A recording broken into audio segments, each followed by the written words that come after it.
그리고 집 팔고 아들 집으로 들어가는 날, 그날부터 할머니들은 뭐가 되는 거냐? 천덕꾸러기 되는 거예요.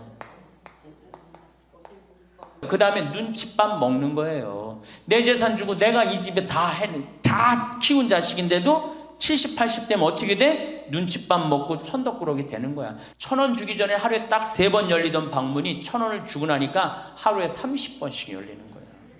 늙어서 누가 효자예요? 그렇지. 늙어서 자식이 효자가 아니라 누가 효자야? 돈이 효자예요. 돈이 없어도 젊으면 되지만 돈 없이 늙을 순 없어. 늙으면 돈이 있어야 해. 왜냐하면 돈이 없이 늙는 건 너무 끔찍하니까. 그러니까 젊거나 돈이 있거나 둘 중에 하나야. 늙었는데 돈이 없어서는 안 돼. 여러분은 이 말에 얼마나 동의하시나요? 황창현 신부님의 행복특강에서는 늙으면 돈이라도 있어야 하는 진짜 이유에 대해 말씀해 주십니다. 밥 먹고 사는데 돈이 필요한 것은 젊어서나 늙어서나 마찬가지입니다. 그런데도 젊어선 돈이 없어도 되지만 늙어선 돈이 없으면 안 된다고 생각하는 것은 돈이 단순한 생계의 문제를 넘어서기 때문일 것입니다. 금쪽 같던 자식과 멀어지고 평생토록 친했던 친구와도 멀어지고 비참한 노년을 보낼 수 있기 때문이지요. 젊을 때는 돈이 많으면 좋고 늙어서는 돈이 많아야 좋다고 합니다. 노후에 돈에 대한 관심이 많아지는 것은 돈은 노년의 생존뿐만 아니라 자신감, 자존감도 지켜주기 때문입니다. 늙어서는 자식이 효자가 아니라 돈이 효자라고 합니다. 늙어서 돈이 많으면 좋겠다고 생각하는 순간을 3가지만 꼽는다면, 첫 번째, 부모님이 사위 며느리에게 돈을 줄 때, 손주들에게 용돈을 줄 때입니다. 노후에 용돈을 줄 여유가 있는 노인분들은 용돈을 주고 나면 그냥 그 모습만 보고 있어도 기분이 좋다고 합니다. 돈을 줄 수 있을 정도면 여유 있고 넉넉하기 때문에 화목할 가능성도 높습니다. 어른들이 여유가 있으면 집안 분위기도 자연히 좋게 된다고 노후 전문가들은 말하고 있습니다. 늙어서 돈이 많으면 좋겠다고 생각하는 순간, 두 번째, 가족 중 아픈 사람이 있는데 병원비 하라면서 병원비에 보태 쓸 일부라도 돈을 줄 수 있을 때입니다. 아프면 돈이 최고라고 하는 분들이 많습니다. 아픈데 돈이 없으면 정말 서럽기 때문인데요. 물론 본인이 병원비를 낼 수 있을 정도로 준비해야겠지만 늙어서 아플 때 치료도 마음껏 못 받고 아무 도움도 받을 수 없으면 슬프고 괜시리 우울한 건 어쩔 수 없습니다. 그리고 나이 들수록 줄어드는 통장 잔고를 들여다보면 역시나 돈이 최고라는 생각이 든다고 합니다. 선물을 받아도 필요 없고 쓸데없는 인형이나 영양제를 받는 것보다 현금 봉투가 최고다 하는 것은 나이 들수록 더 그런 것 같습니다. 특히 노후에 돈이 없어서 치료를 못 받는 것은 악몽이나 마찬가지입니다. 그래서 노후에 의료비라도 넉넉히 준비해 놓으려면 내 주머니에 돈이 두둑해야 합니다. 제 지인은 남편이 입원했는데 수술하는데 큰 돈이 들어가 앞이 막막했다고 합니다. 그런데 친정 부모님과 형제들은 조금이라도 보태라면서 돈을 주는데 시부모님이 이런 방구 없어서 서운했다고 합니다. 마음이 없어서였을 수도 있지만 돈이 없어서 마음을 표현하지 못하는 경우도 수두룩이지요. 노후에 돈이 없으면 사위 며느리에게도 어른 역할을 못할 수 있는 것이 현실입니다. 늙어서 돈이 많으면 좋겠다고 생각하는 순간, 세 번째, 가족끼리 여행을 하거나 식사를 하는데 부모님이 식사값을 낼 때입니다. 자녀로서 부담이 덜하게 됩니다. 식사비가 적은 금액이 아닐 텐데 부모님이 맛있는 음식을 사주신다면 감사한 마음도 들 것입니다. 식사비를 낼 수 있는 부모님도 기분이 좋을 것이지요. 어떻게 보면 작은 순간들이지만 그 순간마다 어른으로서 역할을 해준다면 모두가 기분이 좋을 것입니다. 아니라고 할 수도 있겠지만 인생 성적표는 인생 후반에 얼마만큼의 돈을 모았느냐로 판단할 수 있다고 보는 사람들도 많습니다. 늙어서 어른 노릇을 하고 어른 대접을 받으려면 돈이 있어야 합니다. 오늘 황창현 신부님의 행복특강을 통해 내 노후를 지키는 현명한 방법에 대해 깨닫는 시간이 되시길 바랍니다. 영상이 마음에 드신다면 구독과 좋아요, 알림 설정 부탁드리겠습니다. 그리고 내 곁에 소중한 이들에게 이 영상을 공유해 주세요. 황창현 신부님의 행복특강, 지금 바로 시작하겠습니다. 할머니 한 분이 저한테 기가 막힌 시를 하나 저한테 주셨어요. 그래서 이거 읽으면서 시작하면 좋을 것 같아요. 제목은 허무입니다. 허무. 부생 모육 그 은혜가 태산보다 높고 큰데 청춘 남녀 많다지만 효자 효부 안 보이네. 시집가는 새색시가 시부모를 마다하고 장가가는 아들들은 살림나기 바쁘도다. 그러니까 아들 키워도 소용없다니까. 그냥 여우 같은 마누라 그냥 쫓아나가기 바쁘다 이거죠. 제 자식이 장난치면 싱글벙글 웃으면서 부모님이 훈계하면 듣기 싫은 표정이네. 시끄러운 아이 소리 잘한다고 손뼉치며 부모님의 회심 소리 듣기 싫어 빈정대네. 제 자식이 오줌 똥은 맨손으로 주무르나 부모님의 기침갈에 불결하여 밥 못 먹네. 과자 봉지 들고 와서 아이 손에 쥐어주고 부모 위에 고기 한 근 사올 줄을 모르도다. 애완동물 병이 나면 가축병원 달려가고 늙은 부모 병이 나면 그러려니 태어나고 10자식을 키운 부모 하나같이 키웠건만 10자식은 한 부모를 귀찮스레 여겨지네. 그래서 여기저기 다니면서 길에서 죽는다며요. 아들 많이 키우면은 그냥 이 집에 쫓겨가고 저 집에 쫓겨가고 가다가 자식 위에 쓰는 돈은 아낌없이 쓰건만은 부모 위에 쓰는 돈은 하나 둘씩 따져보네. 자식들의 손을 잡고 외식함도 작건만은 늙은 부모 위에서는 외출 한번 못하도다. 좋은 것 같아요. 아주 요즘 우리 할머니들이 받는 서름을 기가 막히게 표현한 것 같아요. 이런 거 듣고 고개만 끄덕일 게 아니라 실질적으로 이렇게 살아란 말이에요. 이런 자식들을 위해서 뭘 재산을 물려준다고 돈 안 쓰고 깔고 앉아갖고 그냥 참 쥐고 있어요. 내일 어떻게?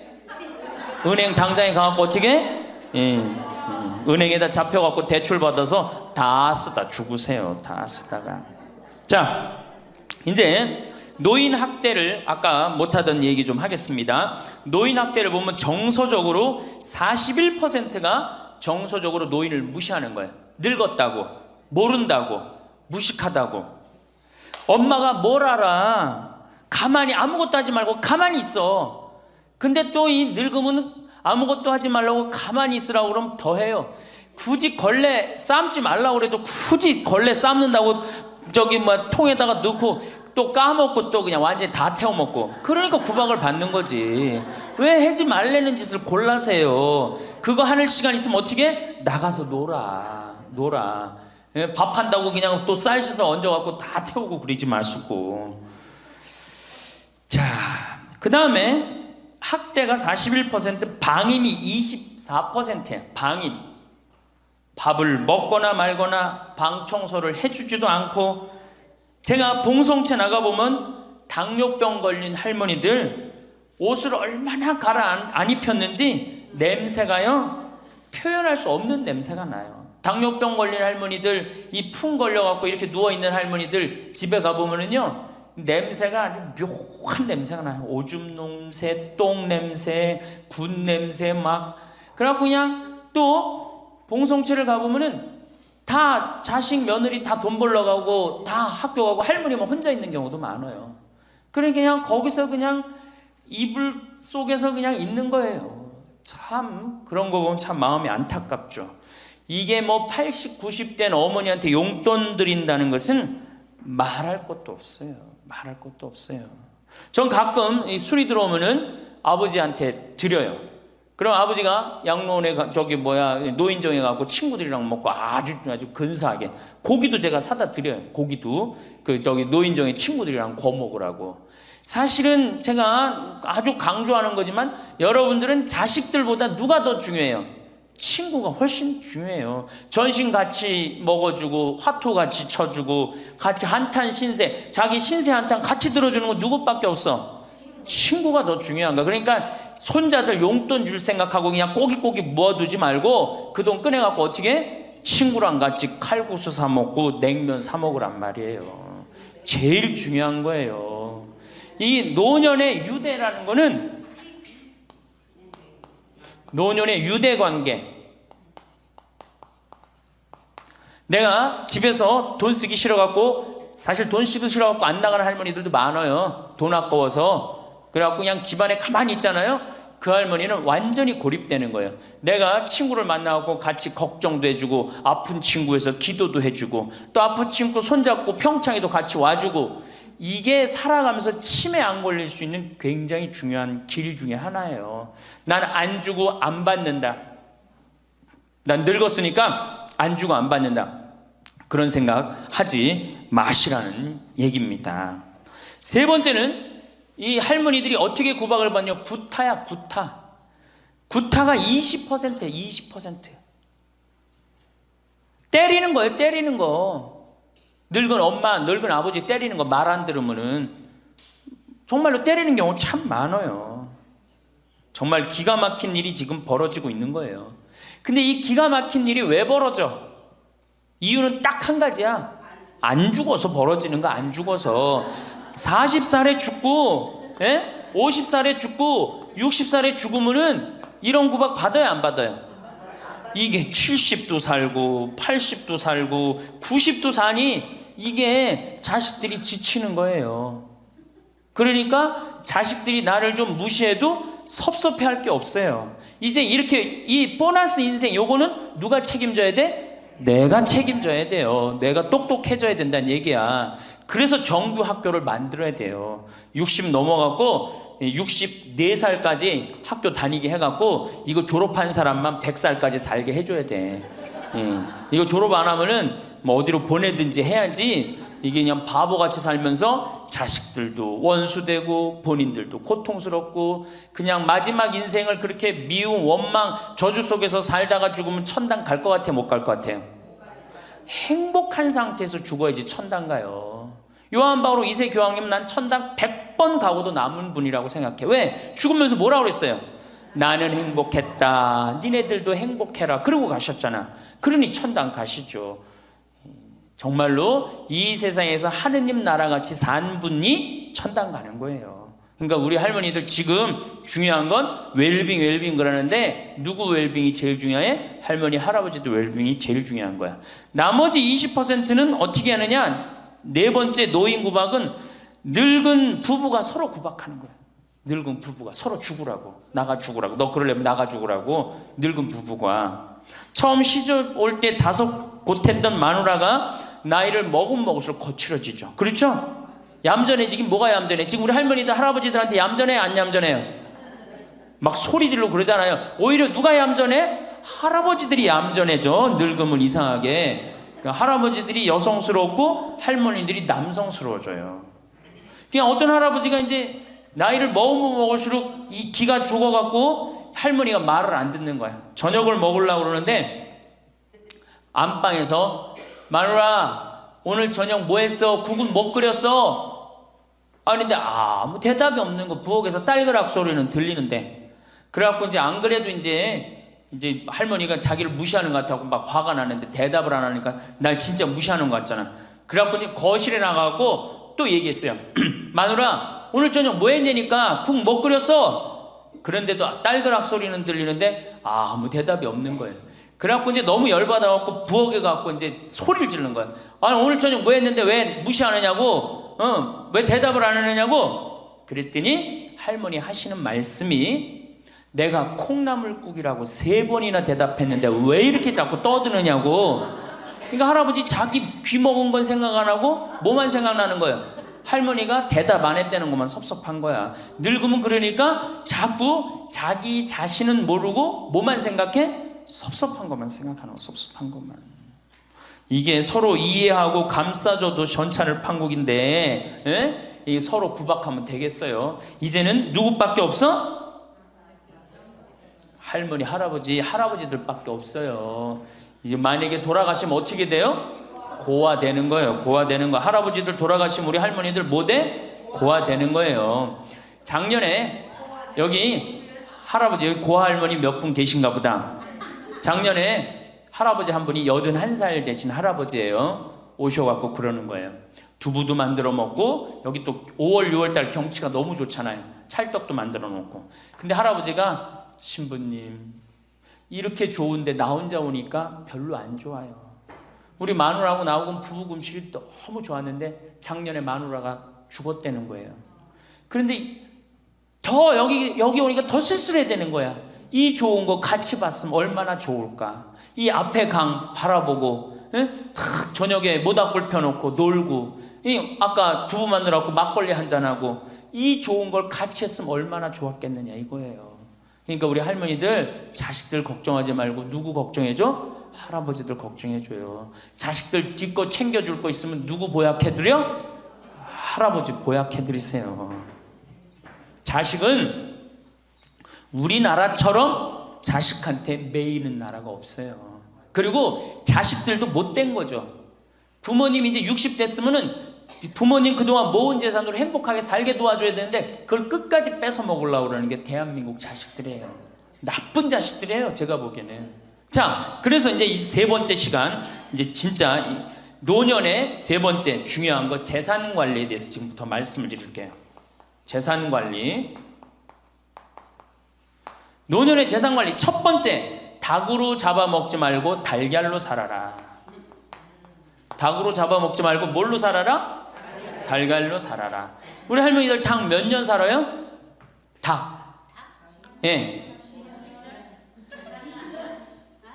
닭이 뭐 1년, 2년 산다고 그러는데 닭이 27년 살아요. 닭이 27년 살아요. 안 잡아먹으면 안 죽어요. 우리가 잡아먹어서 빨리 죽는 거지 안 잡아먹으면 안 죽어요. 그럼 내가 키운 닭이 지금 7년 키운 닭이 있는데 300알 정도 나요. 300알 정도. 아주 더울 때, 아주 추울 때 빼고는 다 나요. 그러면 우리 할머니들 닭 잡아먹으면 어때 그날? 어때 그날? 좋잖아요. 닭다리도 뜯어먹고 국물도 먹고 그 배 갈라갖고 찹쌀도 넣고 그냥 거기서 찹쌀도 먹고 다음날 있어요 없어요? 아무것도 없죠? 달걀은 계란 후라이도 해먹고 계란찜도 해먹고 달걀찜도 해먹고 그 다음에 생달걀 먹기도 하고 그 다음 뿅아리도 까고 굉장히 좋죠? 근데 늙어서 대부분이 뭘로 잡아먹어요? 재산을 닭으로 잡아먹는 거예요. 어떻게 잡아먹어? 어머니 아버지 제가 이번에 좀 사업을 좀 하고 싶은데 가게를 내고 싶은데 어머니 이거 좀 도와주시면은 제가 어머니 아버지 집에서 잘 모실 테니까 어머니 지금 살고 있는 집 팔고 우리랑 합쳐서 삽시다. 내가 가게 낼 테니까. 할머니들이 내가 살면 얼마나 사나? 자식이 사업하겠다는데 내가 무슨 영화를 볼래나? 살면은 얼마나 사나? 몇 년 더 살아? 30년 더 살아요. 70부터 30년이 소중한데 이걸 다 까먹고 자식 해줘야 되겠다. 그리고 집 팔고 아들 집으로 들어가는 날 그날부터 할머니들은 뭐가 되는 거냐? 천덕꾸러기 되는 거예요. 천덕꾸러기 되는 거예요. 그 다음에 눈칫밥 먹는 거예요. 내 재산 주고 내가 이 집에 다 키운 자식인데도 70, 80 되면 어떻게 돼? 눈칫밥 먹고 천덕꾸러기 되는 거야. 그러니까 절대 닭으로 잡아먹으면 안 돼요. 내가 잘 아는 양반이 정년퇴직을 하고 6억을 모았어요. 6억을. 근데 아들이 가게를 하고 싶다는 거야. 가게도 그냥 서울에서 얻어야 되고. 그래갖고 내가 아버지 잘 모실 테니까 그거 좀 돈을 좀 나한테 투자를 해달라고. 그래갖고 이분이 그랬대. 내가 이제 은퇴도 했고 자식한테 기대서 살아요. 은퇴하고 자식한테 기대고 산다는 생각 절대 하지 마세요. 은퇴하고 그 돈 가지고 내가 알아서 살아야지 이 돈 자식한테 주고 기대서 살아야지 그 생각하지 마. 그래서 거지 근성을 버리라는 거예요. 제 얘기는 뭐든지 늙으면 거지 근성이 생겨요. 자식한테 기대서 살고 어디 가면 날 해주길 바라고. 그렇죠? 이 생각을 버려야 돼. 이제 독립적인 주체로 살아가야 된다는 생각을 해요. 그래서 자식한테 6억을 딱 줬는데 다음날 이자가 나와요? 안 나와요? 다음 달 안 나오죠? 이 은행에다 넣으면 이자 아무리 못 내도 한 200만 원, 300만 원 나올 거야. 그럼 200만 원, 300만 원 원금도 있고 이자도 200만 원, 300만 원이면 어떻게 해요? 쓸만해져? 근데 아들은 자기 사업 유지하기도 바쁜데 부모님 한 달에 200만 원, 300만 원 용돈 드릴 수 있어요? 없어요? 우리 자식들 의식 속에는 무슨 의식이 있어? 부모 돈은 내 돈이라는 의식이 있어요. 도둑놈 심보가 있단 말이에요. 도둑놈 심보가. 결국은 이분 60 넘은 젊은이 아니야. 젊은이. 이분 어떻게 아파트 경비 나가고 있어요. 결국은 자기 인생 누가 망친 거야? 본인이 망친 거예요. 본인이 자기 발등 누가 찍은 거야? 그래서 이제 누구 원망해? 자식 원망하는 거예요. 원망하고 있는 거예요. 누가 잘못했어? 할머니들이 잘못한 거지. 할아버지들이 잘못한 거지. 남은 30년 인생 휴가다. 보너스다. 내가 가지고 이제까지 벌은 거 이거 갖고 잘 써야 되겠다. 이 생각을 하셔야 된다는 겁니다. 재미난 얘기 하나 있죠. 충청도에 할아버지 한 분이 중풍으로 누웠는데 집안에 대가족이 살아. 큰아들 작은아들 다 농사짓고. 근데 중풍으로 누워봐. 이 똥 오줌 막 못 가리고 이러면은요 정말로 참 아무도 안 들여봐요. 근데 그냥 그 대가족이 사는데 하루에 밥 3끼 들어올 때 외에는 방문이 안 열리는 거예요. 그러니까 이 할아버지가 기가 막히잖아. 손자도 있고 손녀도 있는데 3번밖에 방문이 안 열리니까 하루는 큰아들을 부른 거야. 얘야 저 논 두만지기 좀 팔아와라. 아버지 누워있는데 무슨 돈이 필요합니까? 글쎄 그거 내 땅 아니냐. 두만지기를 팔아왔어요. 그랬더니 이거 은행에 가고 1,000원짜리로 바꿔와라. 1,000원짜리로 바꿔왔어요. 이거 내 이불 밑에다 깔아라. 쫙 깔았어요. 그러고 난 다음에 방문 열릴 때마다 1,000원씩 얹어준 거예요. 아니 손자놈들이 가만히 보니까 방문 열릴 때마다 1,000원씩 나온단 말이야. 할아버지 학교 다녀오겠습니다. 그러니까 어떻게? 너 학교 가서 맛있는 거 사 먹어라. 1,000원. 학교 다녀왔습니다. 1,000원. 1,000원 주기 전에 하루에 딱 3번 열리던 방문이 1,000원을 주고 나니까 하루에 30번씩 열리는 거예요. 늙어서 누가 효자예요?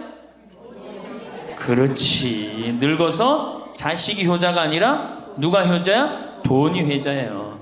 늙어서는 이 재산 관리를 참 잘하셔야 됩니다. 어떻게 잘하셔야 되느냐 하면은 자 우리 할머니들 내가 이제 늙은 노부모가 있어요. 큰아들 최고 아니야? 둘째 아들도 있고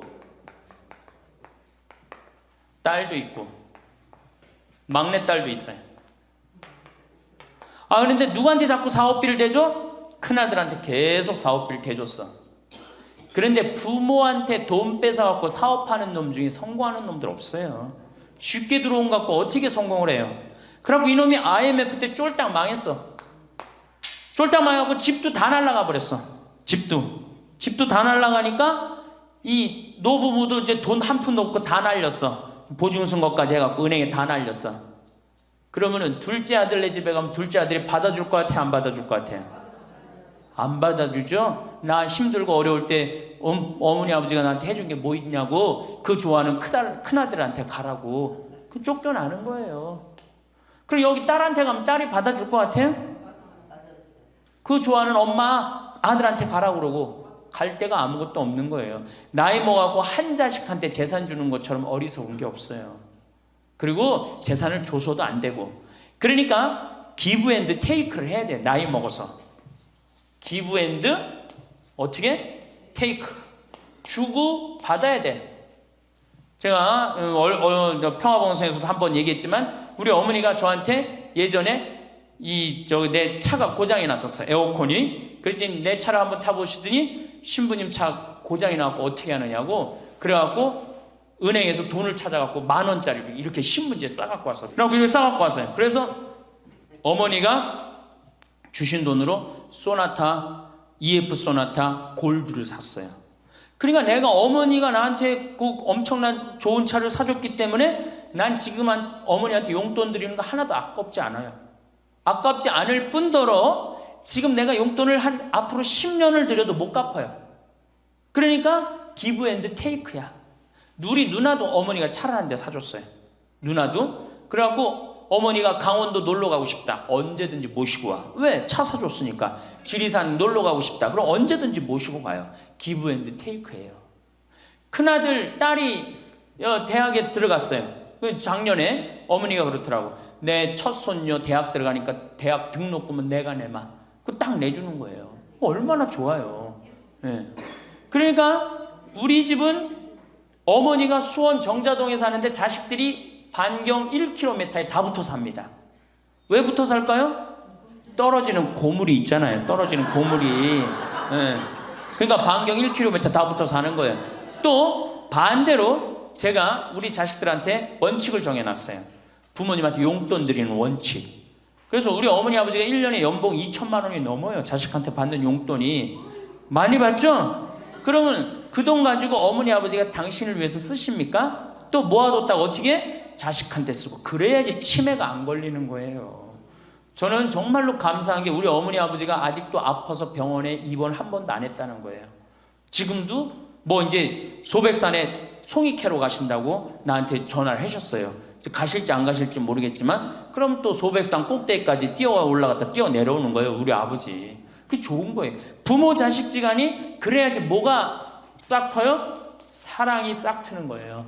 효도는 이제 없어진 시대고 뭐만 남아있는 거예요? 사랑을 하느냐 안 하느냐만 남아있는 거예요. 이걸 누가 잘해야 돼? 할머니들이 잘해야 되는 거예요. 한 자식한테 몰아주지 말고, 네? 어느 자식 불쌍하다고 뭐 계속 보증서 주지 말고 그럴 것도 없어요. 그냥 은행에 가갖고 어떻게 딱 맡기고 난 다음에 그거 갖다가 쓰면 되는 거예요. 자, 닭으로 잡아먹지 말고 뭘로 해라? 달걀로 살아라. 그러니까 자식한테 절대 주지 말고. 황창현 신부님의 강의가 어떠셨나요? 노후에 어떻게 실리적으로 살아야 하는지를 잘 알려주는 명강의였다고 생각합니다. 자식들을 위해서 재산을 물려준다고 돈을 안 쓰고 깔고 앉아있는 부모님들이 많습니다. 꼬깃꼬깃 손에 쥐고 나를 위해서는 쓰지도 못하고 저 세상에 가면 이 세상에 온 보람을 못 느끼지 않을까요? 죽을 때 후회가 없으려면 이제부터라도 나를 위한 인생을 살아야 합니다. 남은 30년 인생, 휴가다 보너스다. 내가 여태까지 벌어둔 돈, 이제부터 잘 써야 되겠다. 이런 생각을 하셔야 합니다. 황창현 신부님의 강의 중에 충청도의 중풍으로 누워 계신 할아버지의 이야기는 정말 감명 깊었습니다. 우리의 현실을 고증하는 이야기였다고 생각되는데요. 언젠가 우리도 똥오줌 못 가리고 하루하루 먹고 살아가기 바쁜 가족들이 나를 들여다보지 않는 그런 순간이 올 수 있습니다. 그럴 때 요양원, 요양병원에 가게 되더라도 한 번이라도 누군가 더 찾아오기 위해서는 노후에 내가 가진 것이 있어야 합니다. 물론 내가 살아온 발자취가 멋있는 분이라면 더욱 금상첨화이겠죠. 하루에 밥 세끼 들어올 때 말고는 열리지 않던 방문이 논 두마지기 팔아서 그 돈으로 야금야금 용돈을 주었더니 하루에 방문이 30번씩 열린다니 참 기가 막히면서도 이게 현실이다 싶지요. 1,000원을 이불 밑에다 쫙 깔아두고 방문 열릴 때마다 1,000원씩 얹어주니 손자놈들이 안 하던 인사를 다 하고 말이지요. 늙어서는 자식이 효자가 아니라 돈이 효자라는 말이 이런 데에서 오는 것 같습니다. 그러니 늙어서는 재산 관리를 잘 하셔야 합니다. 어느 자식 불쌍하다고 계속 보증서 주지 말고 내 재산은 내가 지켜내야 합니다. 젊을 땐 돈이 최고 같다. 그러나 늙고 나면 생각했던 것보다 돈이 더 최고다. 여러분은 이 말에 얼마나 동의하시나요? 나이 들어서 돈이 많아야 하는 이유 첫 번째, 돈이 많으면 양질의 식사를 할 수 있어서 병도 잘 안 걸리고 넓은 집에 좋은 가구, 가전제품 덕분에 일상 스트레스를 덜 받는다. 두 번째, 돈이 많으면 좋은 변호사를 쓸 수 있어서 억울한 일을 당할 가능성도 낮다. 세 번째, 돈이 많으면 가장 소중한 가족을 불행하지 않게 할 수 있다. 먹고 싶은 거, 하고 싶은 거 하면서 함께 시간을 보낼 수 있다. 돈이 많다고 무조건 행복하다는 것은 아니지만 불행의 90% 이상은 막을 수는 있다. 네 번째, 늙어서 돈이 있어야 자식들이 편안하다. 100세 시대라고 하는데 유병장수 시대. 즉, 물려줄 자산이 없더라도 생활비, 병원비, 주거 환경이 완벽하게 갖춰져 있어야 자식들이 편안하다. 다섯째, 남에게 아쉬운 소리를 하거나 듣고 살 필요가 없다. 여섯 번째, 생존을 위한 노동을 하지 않아도 된다. 돈이 돈을 벌어오니까 말이다. 돈이 많으면 이 돈을 어떻게 굴릴지 공부하게 되고 돈이 돈을 벌어온다는 게 뭔지 깨달을 수 있다. 일곱 번째, 본인 자아 성취, 만족을 위한 일을 추구할 수 있다. 여러분, 돈으로 해결할 수 있는 문제가 닥쳤을 때 그걸 해결하려면 돈이 있어야 합니다. 그러면 그 문제는 사소한 문제가 되지요. 하지만 그럴 돈이 없다면 인생에서 가장 사소한 문제가 가장 끔찍한 문제가 될 수도 있습니다. 제가 말씀드린 나이 들어서 돈이 필요한 7가지 이유를 기억하신다면 훨씬 더 지혜로운 노후를 보내실 수 있을 거라 생각합니다. 황창현 신부님의 닭으로 잡아먹지 말고 달걀로 살아라라는 인생 조언은 우리 할머니 할아버지뿐만 아니라 현재를 살아가는 모든 분들에게 필요한 말이라고 생각합니다. 여러분 달걀로 살아가세요. 이 영상을 보시면서 어떤 깨달음을 얻으셨는지 댓글로 여러분의 소중한 의견을 공유해 주세요. 다양한 사람들과 허심탄회하게 이야기 나누면서 의미를 한 번 더 되새기신다면 가슴에 더욱 남을 것입니다. 이상으로 책틀맨이었습니다. 지혜를 쌓는 당신의 오늘이 아름답습니다. 더 좋은 영상으로 찾아뵙겠습니다.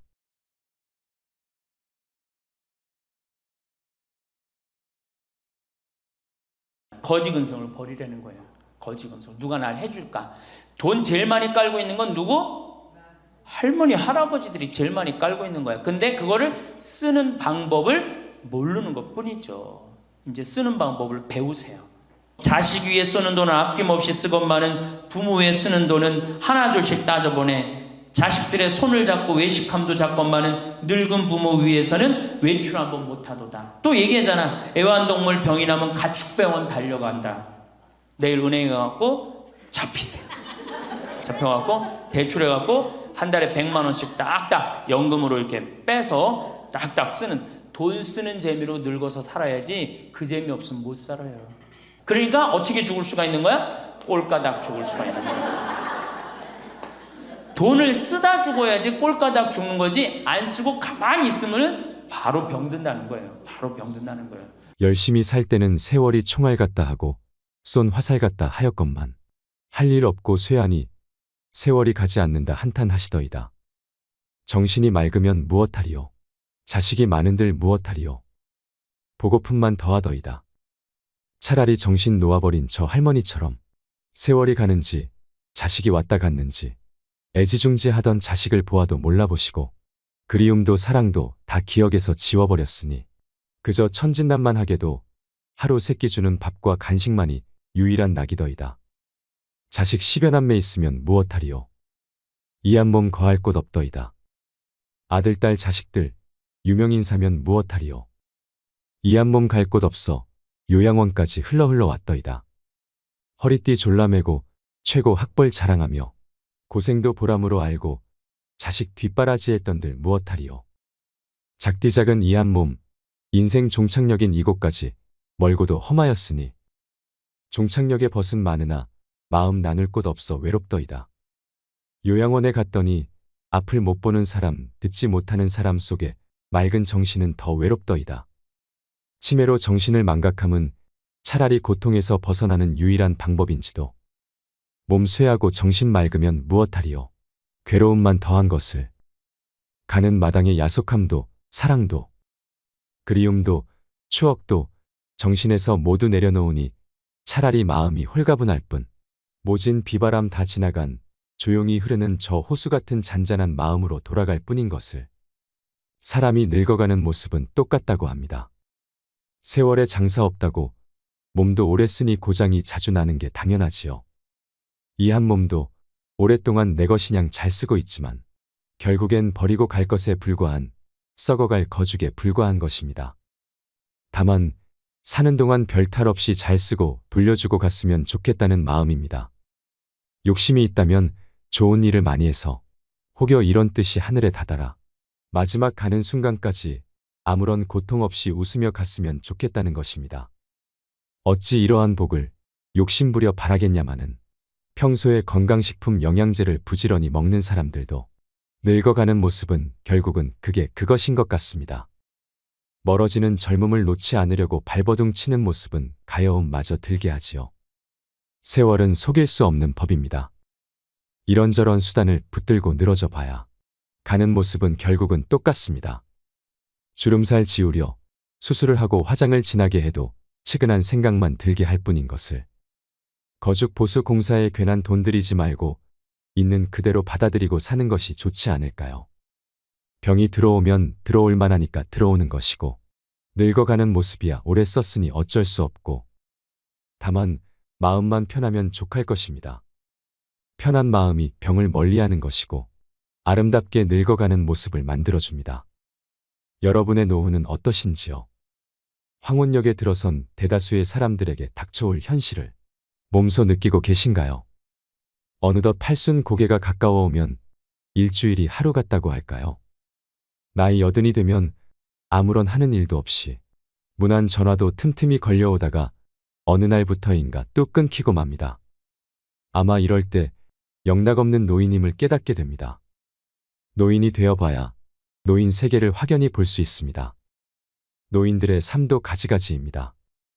노선이 있는가 하면 노학이 있고, 노동이 있는가 하면 노홍이 있고, 노광이 있는가 하면 노고가 있고, 노궁이 있는가 하면 노추도 있습니다. 첫째, 노선입니다. 늙어가면서 신선처럼 사는 사람이지요. 이들은 사랑도 미움도 놓아버렸습니다. 성냄도 탐욕도 벗어버렸습니다. 선도 악도 다 털어버렸습니다. 삶에 아무런 걸림이 없습니다. 건너야 할 피안도 없고 올라야 할 천당도 없고 빠져버릴 지옥도 없습니다. 다만 무심히 자연 따라 돌아갈 뿐이지요. 둘째, 노학입니다. 늙어서 학처럼 고고하게 사는 것입니다. 이들은 심신이 건강하고 여유가 있어 나라 안팎을 수시로 돌아다니며 산청 경계를 유람하지요. 그러면서도 검소하여 천박하질 않습니다. 많은 벗들과 어울려 논일며 베풀고 아낌을 받지요.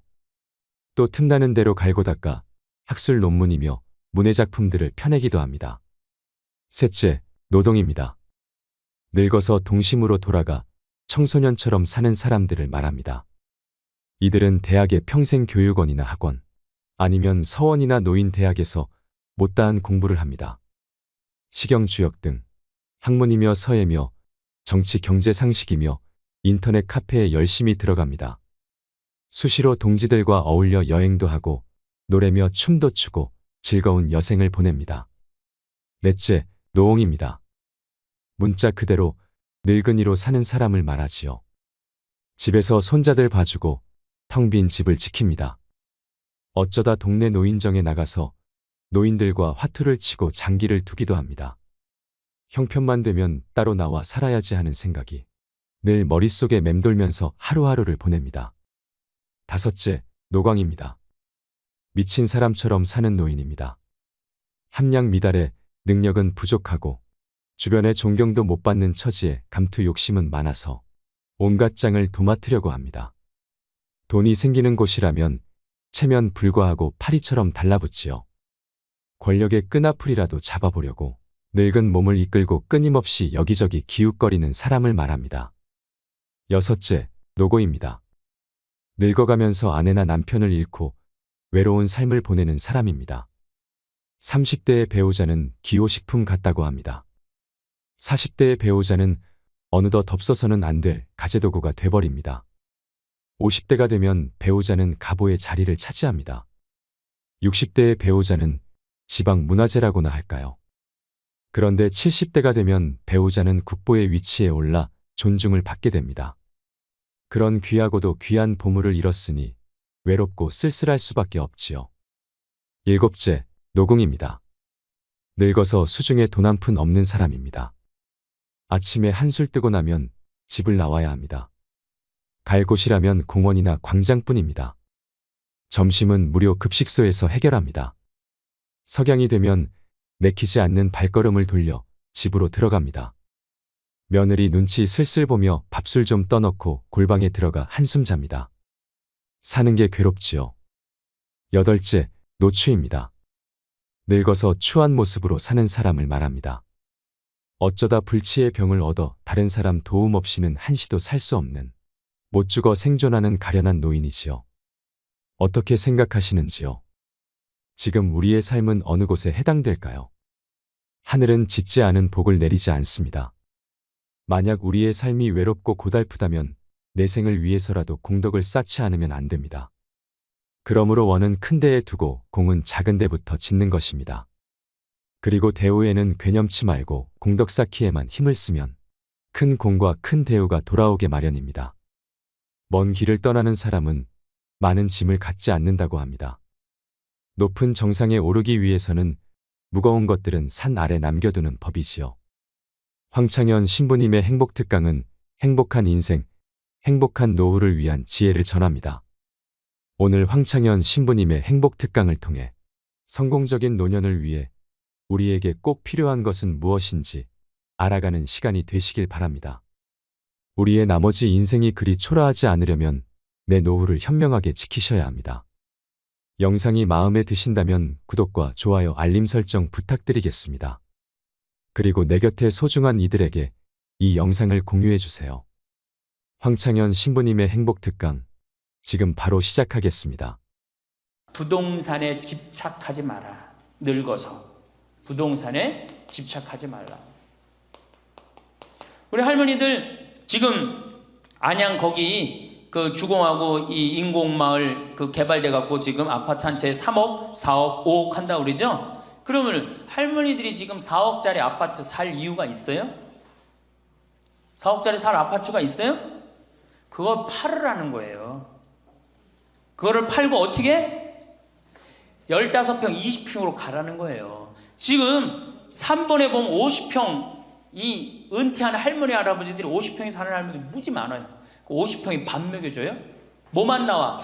관리비만 더 나올 거 아니야. 관리비만. 근데 어떤 할머니들이 그런 할머니들이 있어. 자식들이 찾아오면은 집이 넓어야 되지 않느냐고. 자식들이 1년에 몇 번 찾아오는데 1년에 두세 번밖에 더 와요? 추석 때, 생일 때, 그 다음에 설 때, 그 외에는 거의 안 찾아온단 말이에요. 그걸 위해서 50평짜리를 그냥 깔고 앉아서 20년, 30년 앉아 있는다는 건 말도 안 되는 거예요. 그러니까 미국은 부동산이 30%, 금융이 70%라는 거예요.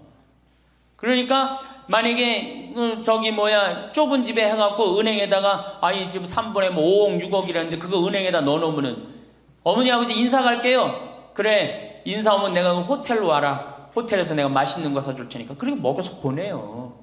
그걸 뭘 집에서 그걸 기다리고 있어요. 그래서 부동산 지금 영모기지론이라는 거 아시죠?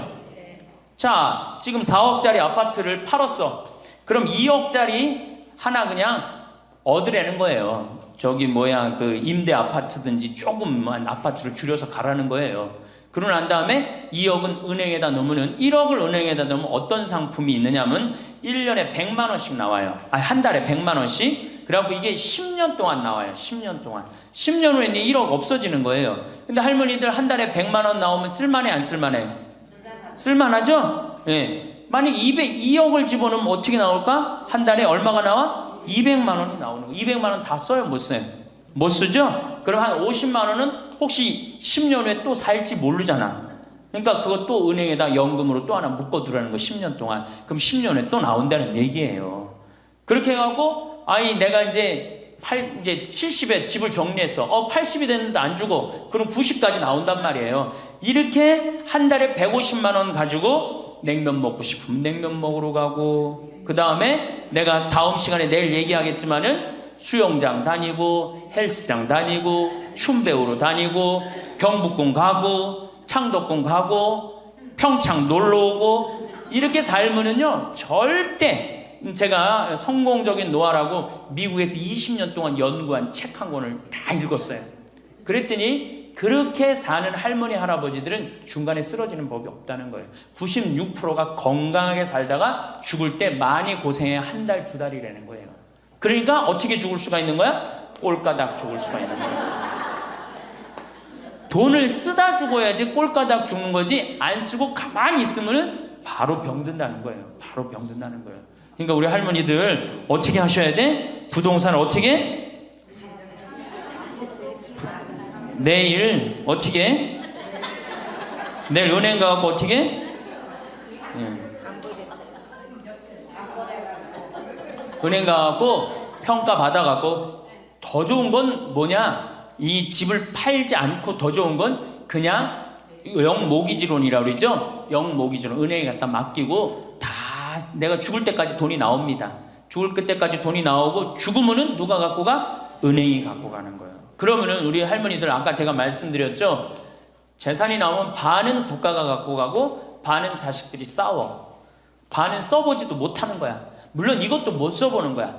근데 내가 이걸 전부 다 은행에다 맡겨갖고 요 자식 용돈 주고 싶으면 아까 기브앤테이크 말씀드렸죠? 용돈 주고 싶으면 용돈 주고 먹고 싶으면 다 내가 쓰다가 나라 경제도 돌아가잖아. 500만 명이 이렇게 쓴다고 생각해봐. 경제 돌아갈 것 같아? 안 돌아갈 것 같아요? 잘 돌아가요. 쓰고 싶은 거 쓰고 하고 싶은 거 하고 다니고 싶은 거 다니고 다 하다가 죽으면 누가 갖고 가? 은행이 갖고 가는 거야. 자식도 안 싸우고 얼마나 좋아요. 그러니까 닭으로 잡아먹지 말고 뭘로 살아라? 달걀로 살아라. 그 다음에 부동산에 집착하지 말아라. 또 노년에 믿지 말라 원칙이 있어요. 노년에 뭘 믿지 마라? 첫 번째로 배우자를 믿지 말래. 남편을 믿지 말라 이거예요. 재산 관리를 어떻게 해야 돼? 노년에 공동으로 해야 돼요. 한번 어떤 할아버지가 어느 대학에 재산을 100억인가 할머니하고 상의도 안 하고 기증한 적 있죠? 저는 그거 바람직하지 않다고 생각해요. 혼자 번 거 아니잖아요. 같이 버는 거 아니야, 같이. 그러니까 할머니들 지금 재산 많은 재산은 아니겠지만은 그래도 재산 읽은 거 남편 혼자 읽었어요? 아니죠? 근데 남편이 할머니하고 상의도 없이 둘째 아들 보증 딱 써주고 왔어. 근데 그게 싹 날라가 버렸어. 그러면은 남편 보면 미워요, 안 미워요? 죽을 때까지 미운 거예요. 그건 삶하고 직접 연결되기 때문에. 그러니까 배우자를 믿으면 안 돼요. 제가 본당 신부할 때 농담 반 진담 반으로 항상 그래요. 마누라를 믿지 말아라. 그럼 할아버지들 와서 신부님 그래도 우리가 어떻게 살았는데 마누라가 내 돈을 해먹을 수가 있겠어요? 그건 가봐야 하는 겁니다. 가봐야 하는 겁니다. 그런데 제가 여기 이제 본당 신부 관두고 이제 평창에 와서 농사 짓고 사는데 할아버지 한 분이 내가 세례를 준 할아버지예요. 그 할아버지가 배 만드는 회사의 공장장이셨어요. 대단한 분이죠. 정말로 멋있게 생기셔서 머리도 쫙 넘기고. 그런데 저한테 와갖고 나하고 얘기를 좀 하자고 그러더라고요. 그래서 얘기했더니 신부님이 교리하고 신부님이 강론할 때 마누라를 믿지 말고 자식을 믿지 말라고 그랬는데 제가 그 얘기 들었을 때 내가 이 가정을 위해서 평생을 노력했는데 나를 무시할 수 있을까 그런 생각을 했대요. 근데 당신이 은퇴하고 난 다음에 자식들 아파트 한 채씩 다 사주고 평생 배 만든다고 자식들은 서울에서 살지만 본인은 저 아래 가서 살았단 말이야. 너무너무 미안해갖고 이 아파트 이름도 부인 이름으로 해주고 부인한테 2억인가 3억인가 현찰로 탔대요. 그러니까 자기 가족인 걸 다 나눠준 거예요. 근데 그게 딱 나눠주고 나니까 부인이 이혼하자고 그랬대요. 이혼하자고. 정말로. 그래서 너무 놀랬대요. 왜 난 평생 당신 자식들 키우고 뒷바라지만 했는데 당신 평생 해고 싶은 대로 다 하고 이제 집에 들어와고 나보고 뒷바라지 하라는 거냐? 난 못한다. 그러더라는 거예요. 그래갖고 그러면 나 혼자 살 돈이라도 줘라. 그 돈을 내가 왜 주냐? 그 할아버지가 나한테 와서 울면서 얘기하는 거예요.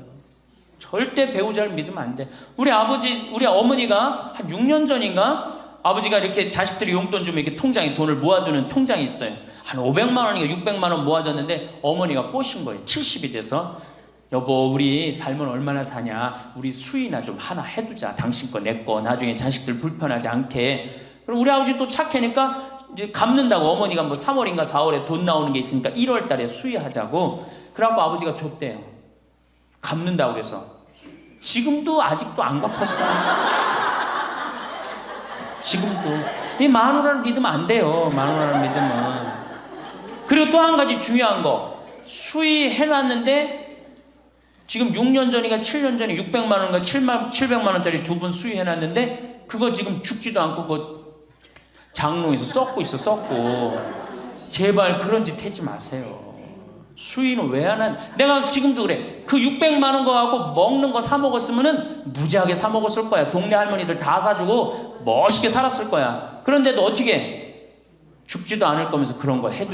우리 어머니 아버지는 뭐 제가 이거 장담하는 건 좀 그랬지만 지금 근력으로는 최소한 10년은 더 사세요. 그러니까 20년 후에 죽을 수의를 70에 해둔다는 게 말이 돼요? 안 되는 거지. 그러니까 우리 할머니들 외로우니까 동네에서 막 뭐 화장지도 주고 뭐 바가지도 주고 그냥 그리고 결정적으로 한 방에 그냥 싹 해가는 거 뭐 비싼 거 하나 다 그냥 사기당하고 그러는 거야. 참 그래서 공부해야 되는 거예요. 그래서 정규 학교가 필요해야 되니까 4년제.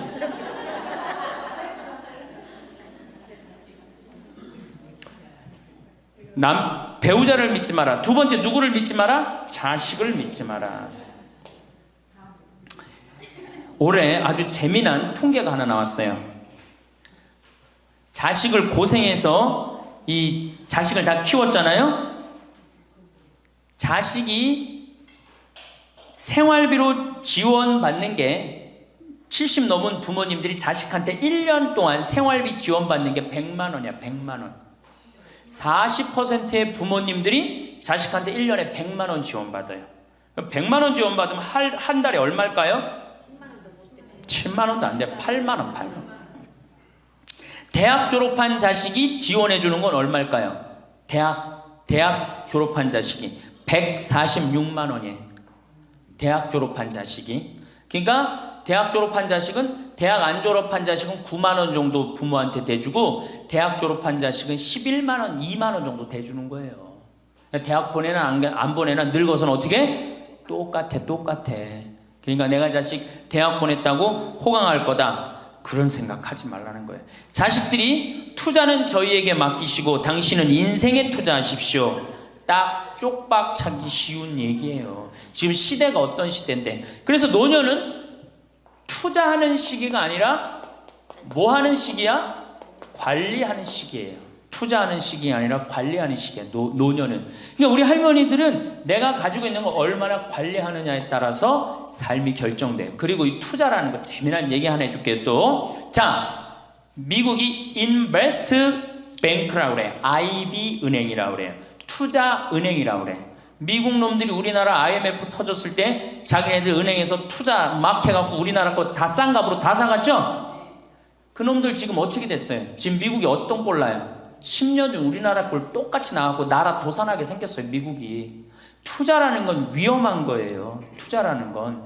이게 자본주의가 결코 좋은 게 아니에요. 자본주의가. 이 도둑놈들이지. 돈 모아갖고 가난한 거 뺏어갖고 열심히 일궈놓은 거 다 뺏어가고 이게 현대 자본주의야. 좀 어려운 얘기하면 신자유주의라는 거야. 이건 뭐 알 필요도 없지만 하여튼 굉장히 나쁜 거예요. 미국 놈들이 주장했던 거고 누가 반대한 거야? 요한 바오로 2세 교황님이 철저하게 반대하고 지금 베네딕토 16세 교황님도 철저하게 반대한 게 바로 신자유주의예요. 신자유주의라는 게 뭐냐? 미국에 돈 많은 놈들이 우리나라 회사 살 수 있는 거. 그게 신자유주의예요. 그러니까 이 벽을 없앤 거예요. 나라의 벽을 없애갖고. 그런데 그 놈들이 투자한 놈들이 지금 어떻게 됐어? 쫄딱 망하게 생긴 거예요. 그러니까 지금은 어디든 내가 가지고 있는 걸 잘 관리하는 게 훨씬 중요한 거예요. 우리 할머니들 지금 뭐 어디 땅 사갖고 땅값 뛰면 뭐 하려고. 내가 아파트 지금 내가 어떤 할머니를 보니까 83살인데 판교에 청약을 했어. 판교에 청약을. 그럼 83살 먹은 할머니가 판교에 청약한 이유는 오로지 뭐 하나야? 자식한테 물려주려고 그러는 거. 왜? 10년, 뭐 지금은 또 제도가 바뀐다고 그러지만 10년 동안 그 판매를 못하게 돼 있어요. 아파트를 한번 사도. 안타까운 거죠. 그거 할 돈 있으면 10년 동안 할머니 시컨 쓰다 죽어야 되는데 죽으면서까지 누구 생각하는 거? 우리는 자식들 생각하는 거야. 참. 근데 그 자식들이 그런 부모를 안 하냔 말이야. 아까 시 읽은 것처럼 자식 위에 쓰는 돈은 아낌없이 쓰건만은 부모 위에 쓰는 돈은 하나둘씩 따져보내. 자식들의 손을 잡고 외식함도 잡건만은 늙은 부모 위해서는 외출 한번 못하도다. 또 얘기하잖아. 애완동물 병이 나면 가축병원 달려간다. 그러니까 우리 할머니가 10번째라고. 맞아요. 그 자식들한테 뭘 그렇게 해대냔 말이야. 제발 그러지 마세요. 다 쓰다가 남으면 누구한테 갖다 줘? 한시모님한테 갖다 줘. 한시모님한테. 한시모님한테 갖다 주기 싫으면 나한테 갖고 오든지. 아니면 나한테 갖고 오기 싫으면 어디에 갖다 줘? 복지시설에 갖다 주고 돌아가세요. 자식한테 주지 말고. 자, 인간은 살아있는 동안 기필코 노년기를 맞이할 수밖에 없다. 각기 연령층에 따라 특별한 은총을 갖고 있기에 늙는다는 것을 굳이 슬퍼할 이유는 없다. 늙었다는 것이 어떤 특별한 자랑이 될 것도 아니련만 고집들이 보통이 아닌 것이 오히려 서글프다. 늙어서 친구들이 더 그리우면서도 만나면 너그럽게 이해하고 보살펴 하련만 남의 탓 들춰내면서 자기 우정의 교류를 단절시키는 것이 아쉽다. 자꾸 나이를 먹으면 단절을 한단 말이야. 그러지 말라는 거예요. 마음도 넓게 가지고. 살아온 길이 각기 다르기 때문에 너와 내가 서로 다름을 깊이 인정하여 하지만 자기만의 삶의 길이 옳은 것인양 우쭐대는 모습이 우습다. 늙어서는 새롭게 만나게 되는 사람도 점점 적게 된다는 것을 알고 만났던 사람들에게 더욱 애정을 쏟으면서 만났던 것을 아름다움으로 간직하고 소중하게 여겨야 한다. 그러니까 우리 할머니들 비산동 성당에서 10년, 20년 같이 다 사귀어왔던 친구 아니에요? 그러니까 누구한테 더 각별해야 돼? 친구들한테 더 각별해야 된다는 거예요. 지난 세월의 삶이 소중한 것이고 거룩한 것이기 때문에 지금 흐르는 이 순간들을 정성을 들여 값지게 살아야 한다. 그러니까 지금 값지게 살아야 된다는 거예요. 값지게. 예. 그 구리에 있는 성 베드로 대학이라는 구리 성당에 있는 성 베드로 성당에 강의를 갔어요. 그랬더니 강의하기 전에 할머니들이 다 일어나더라고. 봉사자들이 딱 앉더니 수업하기 전에 한 번씩 노인 10계명을 딱 하는데 그분들이 정한 것 같아. 근데 너무 멋있더라고. 그래서 요거 읽어 한번 드릴게요. 1. 당황해하거나 성급해하지 말고 뛰지 말라. 나이를 먹으면 자꾸 당황할 때가 많죠. 그렇죠? 그리고 막 여기 할머니들 여기 와갖고 방이 어딘지 모르고 막 옥상으로 올라가는 할머니들도 있어요. 그런데 그럴 때 어떻게 당황해하지 말고 성급해하지 말고 물어보면 돼. 근데 나이를 먹으면 자꾸 당황을 하고 성급해. 그리고 안 되면 그 다음에 신경질을 부려요. 왜 이러느냐고. 할머니들 아까 저 밑에서 여기 위에 올라올 때 힘들었어 안 힘들었어요? 그 여기 모든 할머니들이 우리 계단에 올라올 때 막 승질을 내. 힘들다고. 이렇게 꼭대기에 있느냐고. 관광버스 여기까지 끌고 올라오지 왜 우리를 저기 밑에서 내려놓냐고. 힘들면 쉬었다가 올라오고 힘들면 쉬었다가 올라오고 힘들면 쉬었다가 올라오면 되지. 그러니까 절대 당황하지 말라는 거예요. 두 번째, 자식이 무엇을 해줄까를 기대하지 말라. 참 좋은 얘기 같아. 그러니까 할머니들이 서서 이걸 다 외우더라고. 자식이 뭘 해줄까 기대하지 말라. 거지근성을 버리라는 거예요. 거지근성. 누가 날 해줄까. 돈 제일 많이 깔고 있는 건 누구? 할머니 할아버지들이 제일 많이 깔고 있는 거야. 근데 그거를 쓰는 방법을 모르는 것 뿐이죠. 이제 쓰는 방법을 배우세요. 내일 은행에 가갖고 잡히세요. 잡혀갖고 대출해갖고 한 달에 100만 원씩 딱딱 연금으로 이렇게 빼서 딱딱 쓰는, 돈 쓰는 재미로 늙어서 살아야지 그 재미 없으면 못 살아요. 예. 세 번째, 고집 부리지 말라. 고집 부리지 말라. 60년 70년 살아온 가닥이 있잖아요. 그렇죠? 그러니까 그 경험을 절대 포기하지 않는 거예요. 그러니까 새로운 걸 안 받아들이는 거지. 예. 고집 피는 할머니들 많죠.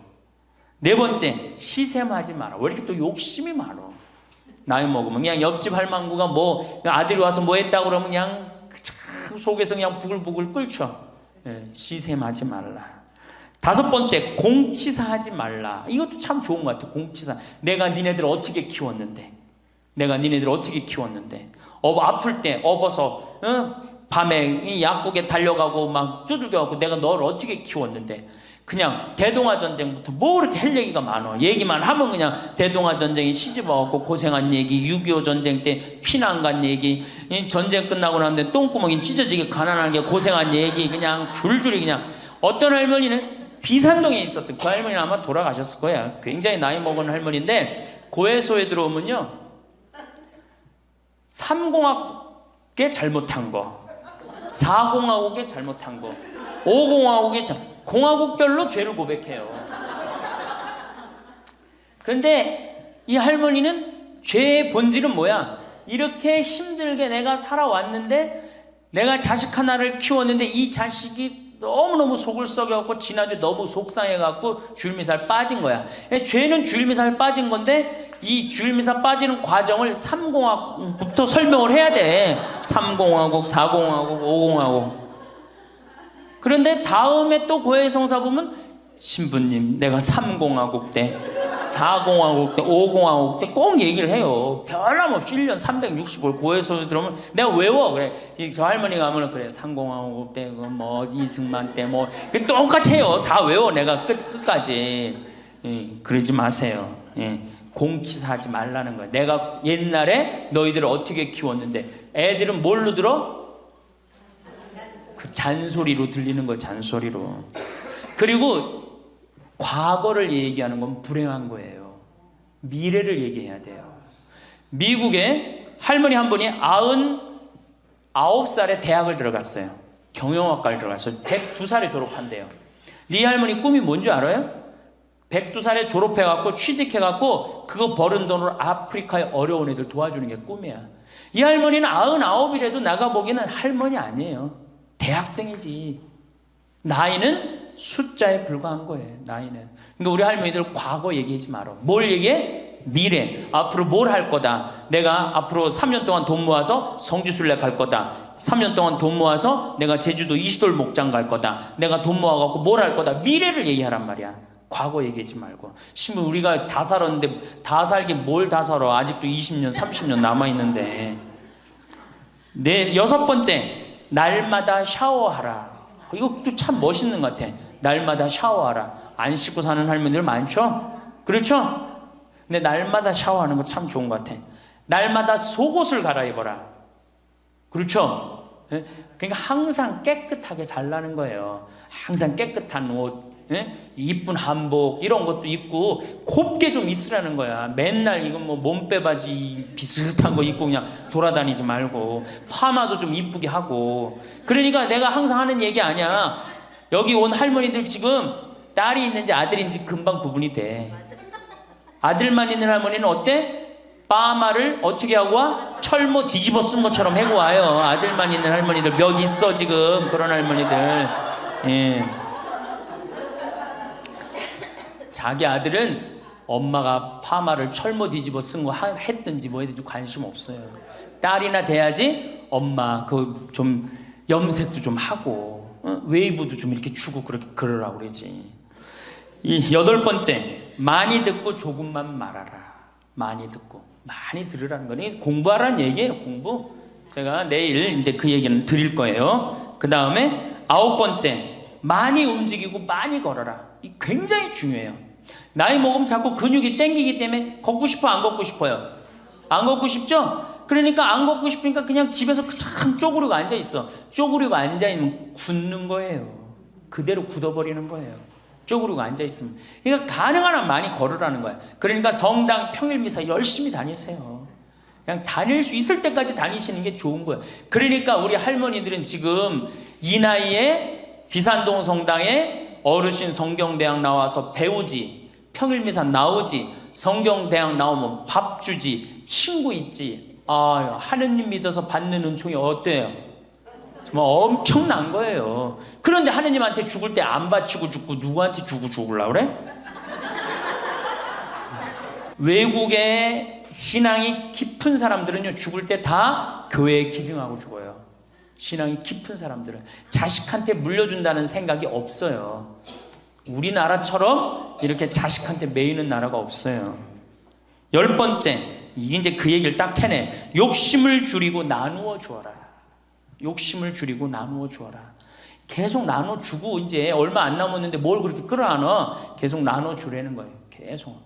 그래서 이게 우리 할머니들, 제가 우리 할머니들 보면은 어디 잔치집에 가면은 뭐부터 챙겨? 음식 싸가려고 그러죠? 욕심 피는 거예요. 음식 싸가려고 그러고 하나라도 더 가져가려고 그러고. 아니 지금 가지고 있는 거 고아원에 떡 한 번 갖다 주고 무료양론에 밥 한 번 더 갖다 주는 게 지금 급선무지. 내가 싸갖고 가갖고 그거 다 상한 거 뭐 하려고 먹어. 그러니까 우리 할머니들 어르신 성경대학에 전심 줘야 안 줘요? 주죠? 1년에 보통 며칠 정도 얻어먹어요? 한 40일? 한 달에 4번 정도 먹으니까 방학 있고 그러면 한 40일 정도 얻어먹죠? 40일 얻어먹으면 양로원에, 무료 양로원에 가서 밥 한 끼 대접해야 될 거 아니야. 어르신 성경대학이 먹고 땡! 그렇지? 먹고 땡이죠? 그러니 이게 저 뭐야, 이게 하느님의 자식이 아닌 거지. 껍데기만 자식인 거죠. 이제 어떻게? 욕심을 줄이고 나누어 주어라. 난 이 구리성당 그 성베드로 대학에서 일어나고 이걸 외우는데 멋있더라고요. 그러니까 우리 할머니들도 이렇게 노년을 멋있게 사세요. 그렇게 사셔야 된다는 거예요. 제발 자식 걱정하지 말고. 감사합니다.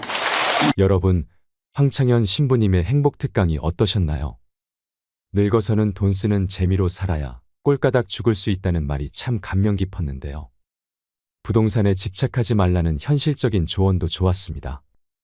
노년에 믿지 말아야 하는 것 2가지. 배우자와 자식 이야기는 어떻게 들으셨나요? 예전에 어떤 할아버지가 할머니하고 상의도 안 하고 대학에 재산을 몇백억 기증했다는 사연은 제가 뉴스에서 본 적이 있는데요. 이런 분들 때문에 노년에 배우자를 믿지 말라는 말이 나오는 것 같습니다.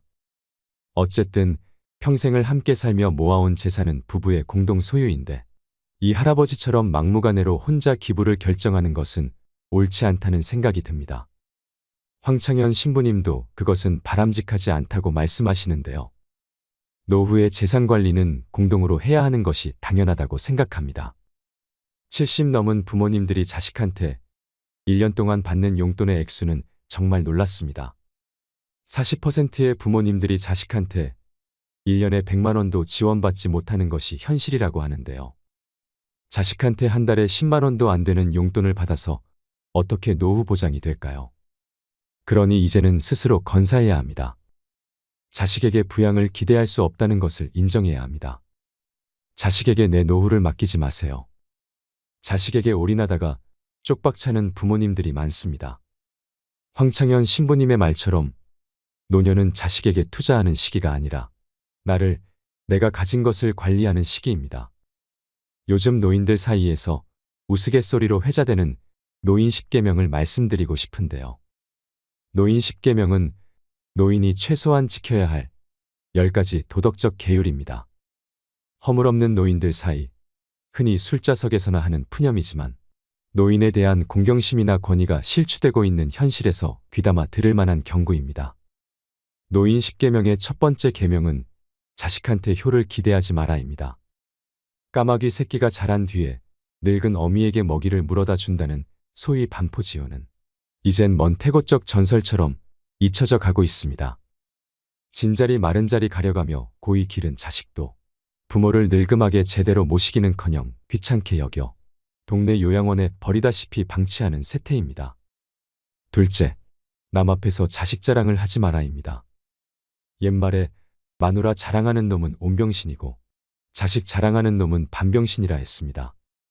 사람의 기륭화복은 새옹지마입니다. 그만큼 현재의 잣대로 자식을 남 앞에 치켜 세우지 말라는 것입니다. 셋째, 남 앞에서 아는 척, 잘난 척 하지 마라입니다. 나이 70이 넘으면 한때 잘 나갔던 사람이나 그저 평범하게 살아온 사람이나 그게 그거고 50보 100보 처지입니다. 괜시리 힘주어 보아봤자 남이 알아주지도 않을 뿐더러 자신만 외롭습니다. 넷째, 돈 있다고 자랑 말고 뻐기지 마라. 인생 80이 넘으면 돈 쓸래야 쓸 곳도 없고 맛있는 음식조차 갈수록 솥에 씹는 듯 합니다. 돈이 억만금 있어도 얼마 남지 않은 여생에 비추어 보아 몇 푼 쓰지도 못하고 3평 남짓한 땅만 차지한 채 귀소합니다. 다섯째, 공공장소에서 목청 높이지 마라입니다. 허리는 꾸부정, 걸음걸이도 휘청휘청, 눈은 침침, 귓속은 윙윙거리는데 웬 목청만 그리도 높고 요란한지 마치 자기 집 안방이냥 행세합니다. 조용히 세상사를 음미하고 관조하듯 여생을 즐기세요. 여섯째, 지난날에 화려했던 한때를 내세우며 되씹지 마라입니다. 왕년에 그래도 내가 한 자리 한 몸인데 어쩌고 저쩌고 하며 허세 부리는 노인네일수록 별 볼 일 없는 친구입니다. 고매하고 훌륭한 인품의 노인은 어디서나 낭중지추처럼 은은하게 지적 향기를 내풍깁니다. 일곱째, 지하철이나 버스 안에서 노골적으로 빈자리를 노리지 마라입니다. 경로석이 마치 자신만의 전용석이나 되는 듯 승차하자마자 두 눈을 두리번거리고 좌석에 양보를 바라는 듯한 행동을 보이지 말아야 합니다. 이미 앉아있는 사람도 나름대로 다 사정이 있고 이유가 있을 터입니다. 여덟째, 대중이 있는 장소에서는 일행 중 다른 사람을 부를 때 의식적으로 고위직 직함이나 교수 박사 등의 호칭을 외치듯 부르지 마라입니다. 높은 직함을 부르는 것이 자기와 동일시하고자 하려는 심리적 언행일지라도 듣는 다른 사람에게는 거부감과 불쾌감을 자아냅니다. 아홉 번째, 자식에게 가진 재산을 몽땅 털어 넘기지 마라입니다. 재산을 자식한테 전부 넘겨주고 얹혀 살며 눈칫밥이나 얻어먹고 쥐꼬리만한 용돈이나 타쓰는 처량한 신세는 상상만 해도 끔찍스럽습니다. 10번째, 맡고 있는 공식적, 비공식적 직위를 모두 내려놓아라입니다. 자기 소유의 기업체가 되었건 공공단체 명예직 감투가 되었건 80세가 훨씬 넘은 노인네 입장에서는 다 부질없는 거추장스러운 자리입니다. 얄팍한 자리에 연민을 두고 붙들고 있는 것은 노추고 노탐입니다. 구구절절 옳은 이 말을 그리 쉽게 실천하지 못하는 주책 없는 사람들이 많습니다. 새삼, 올라갈 때 보지 못한 그 꽃, 내려갈 때 보았네라는 짧은 시문에 담긴 깊은 뜻을 헤아리게 됩니다. 이제라도 인생 마지막 황혼길, 아름답게 장식하시길 바랍니다. 마지막으로 황창현 신부님께서 들려주신 노인 10계명을 되새기면서 영상을 마치겠습니다. 첫째, 당황해하거나 성급해하지 말고 뛰지 말라. 둘째, 자식이 무엇을 해줄까를 기대하지 말라. 셋째, 고집 부리지 말라. 넷째, 시샘하지 말라. 다섯째, 공치사하지 말라. 여섯째, 날마다 샤워하라. 일곱째, 날마다 속옷을 갈아 입어라. 여덟째, 많이 듣고 조금만 말하라. 아홉째, 많이 움직이고 많이 걸어라. 열째, 욕심을 줄이고 나누어 주어라. 하나도 버릴 말이 없는 것 같습니다. 이 영상을 보시면서 어떤 깨달음을 얻으셨는지 댓글로 여러분의 소중한 의견을 공유해 주세요. 다양한 사람들과 허심탄회하게 이야기 나누면서 의미를 한 번 더 되새기신다면 가슴에 더욱 남을 것입니다. 이상으로 책틀맨이었습니다. 지혜를 쌓는 당신의 오늘이 아름답습니다. 더 좋은 영상으로 찾아뵙겠습니다. 제가 이제까지 사목 경험에 의하면은 출세한 자식일수록 부모를 더 안 모십니다. 아들 자식 출세시키면은 내가 호황할 것 같죠? 아들 자식 잘 키우면 잘 키울수록 여우 같은 년이 나타나서 낚아채 간다는 거예요. 예, 아들 자식을 잘 키우면 잘 키울수록 여우 같은 년이 나타나서 낚아채 간다는 거예요. 근데 가만히 생각해보니까 그 말이 맞는 것 같아요. 왜? 아니 의사하고 판검사면은 이쁘고 귀하게 자란 집 딸이 낚아채 갈 거 아니야. 그래서 딸을 둘 놓으면 금메달, 아들 하나 딸 하나 놓으면 은메달, 아들만 둘 놓으면 목메달이에요. 그래서 아들만 둘 놓으면 목메달이에요. 이렇게 누워있는 할머니, 그야말로 누워서 이렇게 죽 5년 10년 받아먹는 할머니, 이렇게 며느리가 손을 잡고 뭐라고 그러는지 아세요? 엄마 왜 이렇게 안 죽어? 엄마가 빨리 죽어야지. 엄마도 덜 고생하고 나도 덜 고생하지. 그 보는 앞에서 죽으랜다니까요. 손잡고. 정확하지는 않지만 3년 또는 4년 전으로 기억합니다. 연세가 80대이신 할머니께서 상담을 요청해 오셨는데요. 잠시 망설이시더니 말문을 열었습니다. 남편은 돌아가셨고 혼자 사는데 재산은 평생 살아온 집 한 채가 다였다고 했습니다. 그런데 경제력도 없어지고 해서 정부로부터 보조금을 타기 위해서는 내 재산이 있으면 안 된다는 주위의 말을 듣고 큰아들에게 나중에 필요할 때 돌려달라는 당부와 함께 집 명의를 큰아들에게 넘겨주었습니다. 당시 아파트에 살았던 아들은 애들은 뛰어놀아야 한다고 말하며 어머니가 사시던 집보다 좀 더 큰 집이 필요하다고 하면서 할머니께서 사시던 집을 매각하고 좀 더 큰 집으로 이사를 갔습니다. 이러던 중 몇 년 전부터 몸이 아프고 불편해지면서 치료와 요양 등으로 돈이 더 필요해졌지만 돈을 마련할 방법이 없었습니다. 그래서 할머니 집값의 일부를 아들로부터 받아서 생활에 보태야겠다는 생각에 아들과 상의를 했습니다. 그러나 돌아온 말은 청천벽력이었습니다. 아들 답변은 돌려줄 돈이 없다는 것이었습니다. 게다가 며느리는 한술 더 떴다고 합니다. 소송하려면 하세요. 우리는 드릴 의무가 없습니다. 라고 했지요.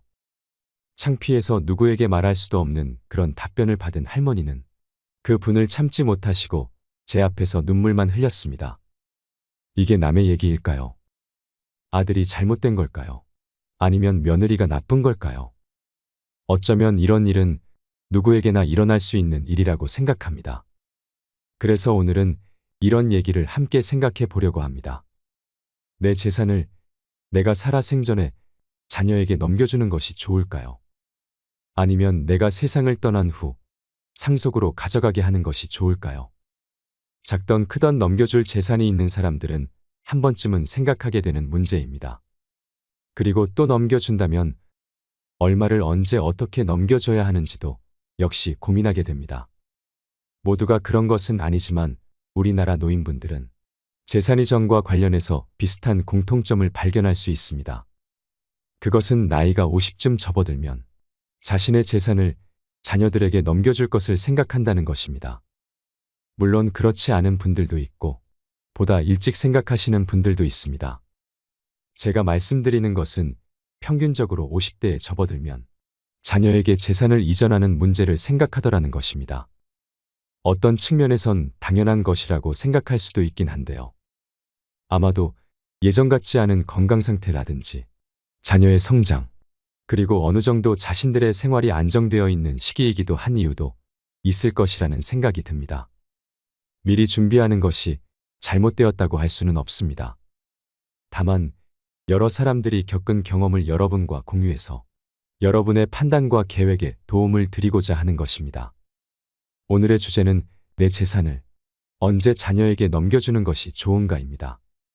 먼저 재산을 자녀들에게 일찍이 전해줬을 때 좋은 점에 대해서 생각해 보겠습니다. 첫째는 재산이 불어나는 것에 대한 세금을 피할 수 있습니다. 그러니까 재산이 불어난다는 전제하에서 생각해 보면 내가 지금 증여를 해주면 이전에 주려는 재산의 가치가 좀 더 낮은 금액일 때 증여를 해주기 때문에 증여세 면세점 내에 증여가 가능해질 수도 있습니다. 그러나 재산이 많이 불어나게 된다면 아무래도 증여 면세점을 넘어서게 될 가능성이 높아집니다. 이렇게 되면 증여세 부담이 생기게 될 수도 있죠. 상속도 마찬가지입니다. 재산 규모가 커질수록 상속세 면세점 역시 넘어설 가능성이 높아질 수 있기 때문입니다. 두 번째는 자녀들이 돈이 필요할 때 사용할 수 있도록 해준다는 것입니다. 우리 모두가 겪었던 것처럼 젊었을 때 조금만 도움을 받으면 직장 생활이나 비즈니스, 그리고 자녀 교육에 큰 도움이 되는 경우를 보게 됩니다. 특히 자녀 교육에 많은 공을 들이는 우리나라 사람들은 좋은 학군이 있는 곳에서 거주하려면 아무래도 주거 공간 가격이 높기 때문에 특별한 경우를 제외하고는 젊은이들이 경제적으로 감당하기 어려운 경우가 대부분입니다. 이럴 때 부모의 지원은 큰 힘이 될 수 있습니다. 이런 관점은 자녀들이 정말 도움이 필요할 때 도움을 주는 것이 좋지. 자녀들이 도움이 필요치 않은 시기에 지원이 될 경우에는 별로 도움이 되지 않을 수도 있다는 것입니다. 이런 장점이 있음에도 불구하고 자녀들에게 재산을 일찍 이전하는 것에 대한 다른 관점을 7가지로 정리해서 생각해 보겠습니다. 첫째는 자녀에게 재산을 일찍 이전하게 되면 자녀들의 재정 관리 능력에 대한 염려가 발생할 수 있습니다. 일반적으로 나이가 젊으면 젊을수록 상대적으로 경험 부족과 판단 미숙으로 재정관리 실수가 발생할 수 있다는 염려인 것입니다. 자녀들마다 능력이 천차만별이기 때문에 획일적으로 얘기하기는 어렵지만 자녀에게 일찍 증여하기 이전에 자녀의 재정관리 능력을 검증해보는 과정이 필요합니다. 그래서 꼭 자녀에게 재산을 일찍 증여하길 원하신다면 작은 데서부터의 이전을 시도하고 재산을 관리하는 모습을 보면서 전체적인 계획을 세워나가는 것이 바람직하다는 것입니다. 둘째는 자녀들에게 재산을 이전하기 전에 자신의 미래에 대한 사려 깊은 준비가 필요하다는 것입니다. 그러니까 각 개인의 인생의 목적과 살아있는 동안 재정적인 필요를 충분히 만족할 만한 준비가 되어 있는지, 혹시 몸이 불편했을 때를 대비해서 의료비 지출과 관련한 노후 대비는 되어 있는지를 봐야 할 것입니다. 이런 것이 정리된 후에 재산 이전에 대한 계획을 생각해야 할 것입니다. 이런 과정에서 세금을 최대한 줄이고 재산 증식으로 인해서 쌓여진 이익에 대한 세금 처리 역시 고민해 봐야 한다고 생각됩니다. 셋째는 나의 경제적 능력이 없어졌을 때 누가 나에게 경제 조언을 할 것인가를 생각해 봐야 합니다. 내가 경제적 능력이 있을 때는 내가 경제적으로 필요한 것은 내가 번 돈으로 또는 내가 평생 모아온 돈으로 그 필요를 충족할 수 있지만 나에게 경제력이 없어지게 되면 그때는 정말 나에게 필요한 것에 대해서 도움받을 곳이 없을 수도 있기 때문입니다. 네 번째는 내가 몸이 불편하면 누가 돌볼 것인가도 생각해 두어야 합니다. 시간이 흐르면 사람은 늙게 되어 있고 병도 생길 수 있습니다.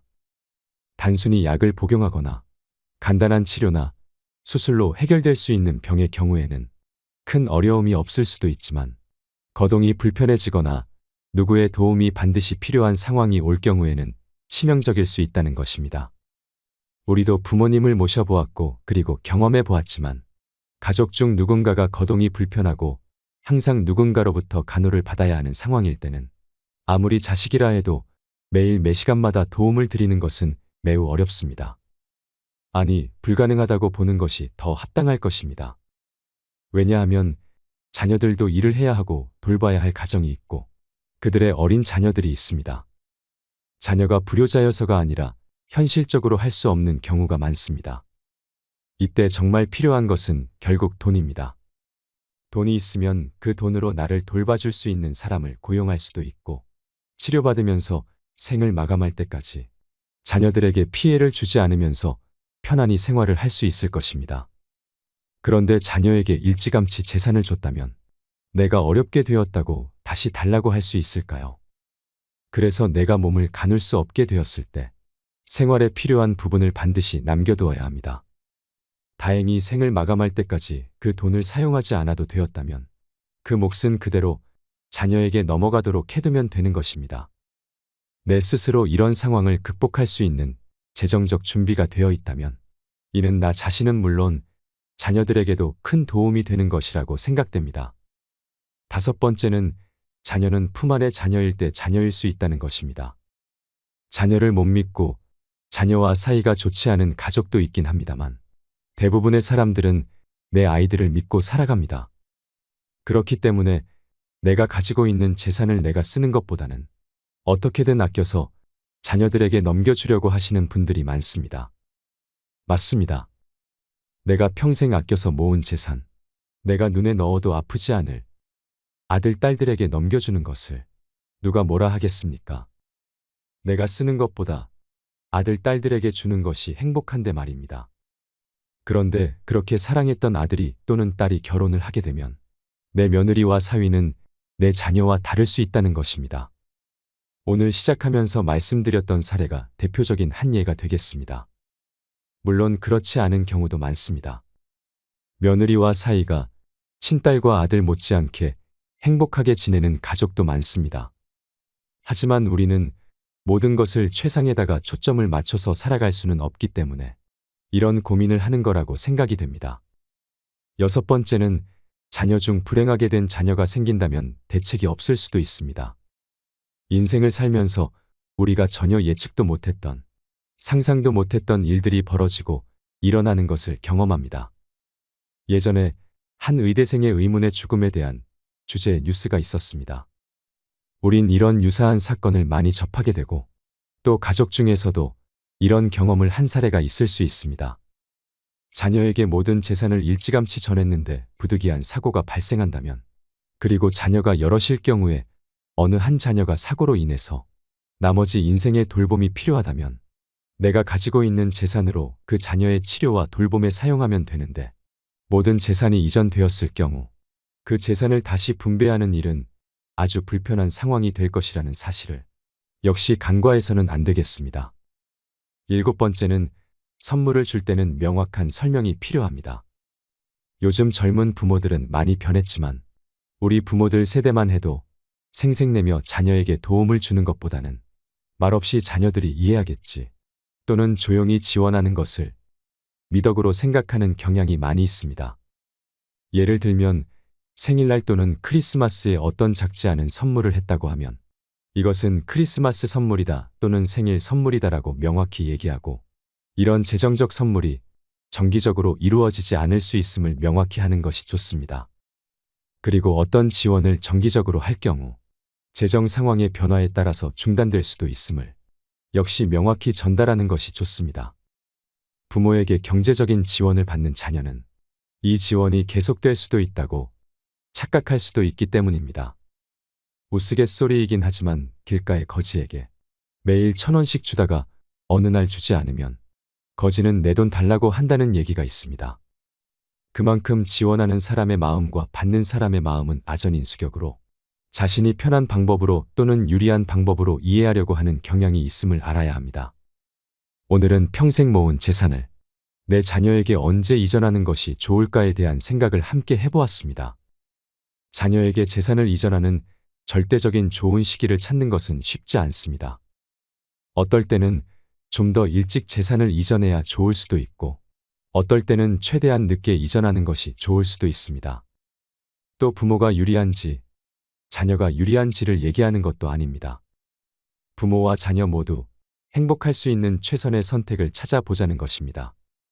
각 가정마다 사정과 입장을 잘 고려해서 현명한 판단을 해야 할 것입니다. 오늘은 황창현 신부님의 강의를 통해 자식에게 재산을 줘야 하는지 안 줘야 하는지 생각해보는 시간을 가지고 싶습니다. 영상이 마음에 드신다면 구독과 좋아요 부탁드리겠습니다. 그리고 내 곁에 소중한 이들에게 이 영상을 공유해주세요. 황창현 신부님의 행복특강, 지금 바로 시작하겠습니다. 제가 노년의 생활에 대한 얘기를 좀 하도록 하겠습니다. 우리나라가 자식에 대한 관심은 세계에서 1등인데 노인에 대한 관심은 선진국 중에서는 꼴등인 것 같아요. 정말로. 우리가 3,000년 전에 평균 연령이 얼마였느냐 하면 3,000년 전에 평균 연령이 20세였어요. 20살. 3,000년 전에. 근데 1900년, 지금으로부터 100년 전에 평균 연령이 몇 세였냐면 47세였어요. 그러니까 3,000년 동안 27년 늘어난 거예요. 근데 1900년에서 지금 2008년, 불과 100년 만에 평균 연령이 80세야. 그러니까 100년 만에 몇 세가 늘어났느냐 하면은 33년이 늘어나는 거, 33년이. 그러니까 지금 우리 여기 할머니들 보통 보면은 제가 장례 미사에 보면은 대개 92살, 93살 이래요. 우리 여기 주방장 어머니도 얼마 전에 돌아가셨는데 96세 돌아왔어요. 96세. 그러니까 요즘 70쯤 이렇게 돌아가면은 뭐라고 그러냐면 아유 빨리 죽었네 그래요. 70쯤 죽으면. 그렇죠? 70쯤 죽으면 빨리 죽었네 그래요. 그러니까 여기 대부분의 분들이 여기 계신 분들 보면은 이 정말로 재수 없으면 100살까지 다 살 거예요. 여기 있는 분들은 100살까지. 예. 까매서 한번 소구 조사를 한번 해봐야 되겠다. 나 지금 70 넘었다. 손 들어봐요. 70 넘었다. 70은 나이도 아니네 보니까. 80 넘었다 하면 손 들어. 80. 우리 할머니 80 넘었어요? 몇 살이세요? 81?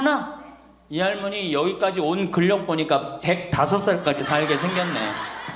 예. 아니 81인데 이렇게 정정한데, 근데 여러분들 천지가 그래요. 천지가. 우리가 2006년에 100살 넘은 사람이 몇 명이냐면 1960명이에요. 그러니까 거의 2,000명 됐어요. 2007년에 몇 명? 4,000명이에요. 4,000명. 더블로 늘어나요. 더블로. 일본은 100살 넘은 사람이 3만 명이 넘어. 3만 명이. 그러니까 옛날에는 연령이 어떻게 돼 있었느냐 하면은 애들이 많았고 어른이 조금이었어요. 그래갖고 뭐 애들은 굉장히 많은데 나를 가면 갈수록 저거갖고 동네에서 60살 넘은 사람은 1명 내지 2명이야. 동네에서. 그러니까 60 환갑 넘었다 그러면 이렇게 지나가다도 환갑 넘은 할머니가 지나가면 절로 고개를 숙였단 말이에요. 어디 옛날에 할아버지 할머니 환갑 넘은 할아버지 할머니 지나가는데 담배를 펴요. 피다가도 얼른 끄지. 근데 지금은 이게 우리나라가 65세 이상이 500만 명이에요. 500만 명. 65세 이상이. 그러니까 도표를 그리면은 이래 60세가 훨씬 많아. 65세가. 미국은 3,300만 명. 65세 넘은 분들이. 또 이 일본은 2천만 명.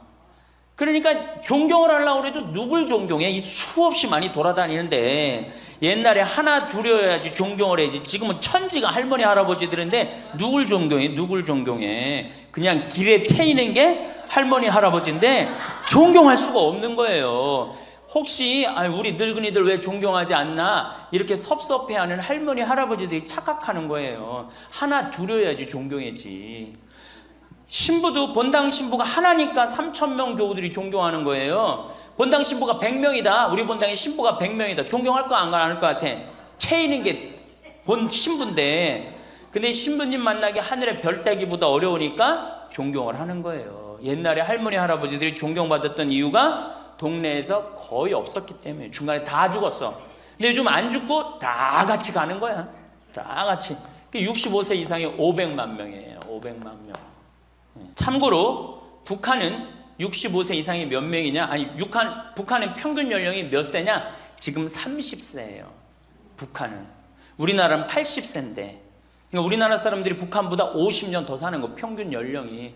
그러니까 여러분들 지금 남한에서 사는 거 감사해 안 감사해요? 정말로 감사한 거예요. 우리가 지금 여러 가지 경제 불황이다 어쨌다 저쨌다 해도 6.25 끝날 때나 여러분들 해방될 때보다 지금 잘 먹고 잘 살아요, 못 살아요? 그때에 비하면 너무너무 잘 먹고 잘 사는 거예요. 그런데도 우리가 불행하다고 생각한다면 하느님이 축복을 엄청나게 줬는데도 그 축복의 가치를 모르는 거죠.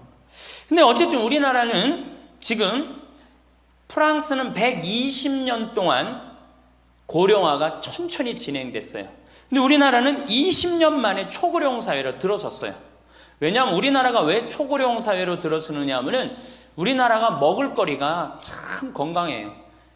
세계 5대 건강식품이 있는데 우리나라의 김치, 일본의 나또, 인도의 렌틸, 스페인의 올리브, 그리스의 요거트, 이게 세계 5대 건강식품이에요. 근데 그 중에 우리나라 식품이 뭐가 있어? 김치가 있단 말이야.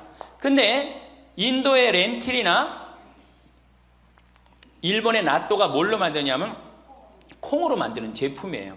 근데 우리나라 콩으로 만드는 제품이 뭐가 있어? 된장, 간장, 고추장, 그리고 더 기가 막힌 건 뭐예요? 청국장 있잖아요. 청국장. 이 좋은 걸 먹으니까 죽어요, 안 죽어요? 안 죽는 거예요. 그러니까 다른 나라 120년 동안 가는 초고령 사회를 우리는 몇 년 만에 가는 거예요? 20년 만에 지금 가고 있어요.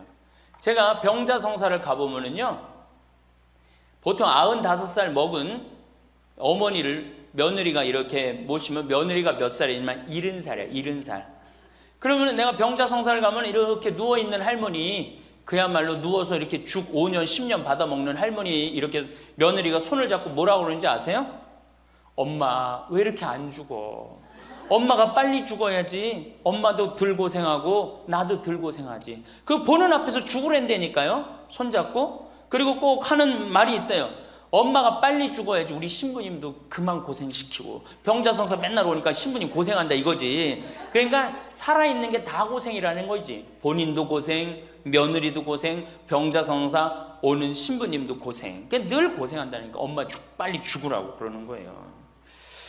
공자님께서 2500년 전에 뭐라고 그랬냐면은 너희는 부모의 나이를 꼭 기억해두라 그랬어요. 부모가 살 날이 얼마 남지 않았으니까.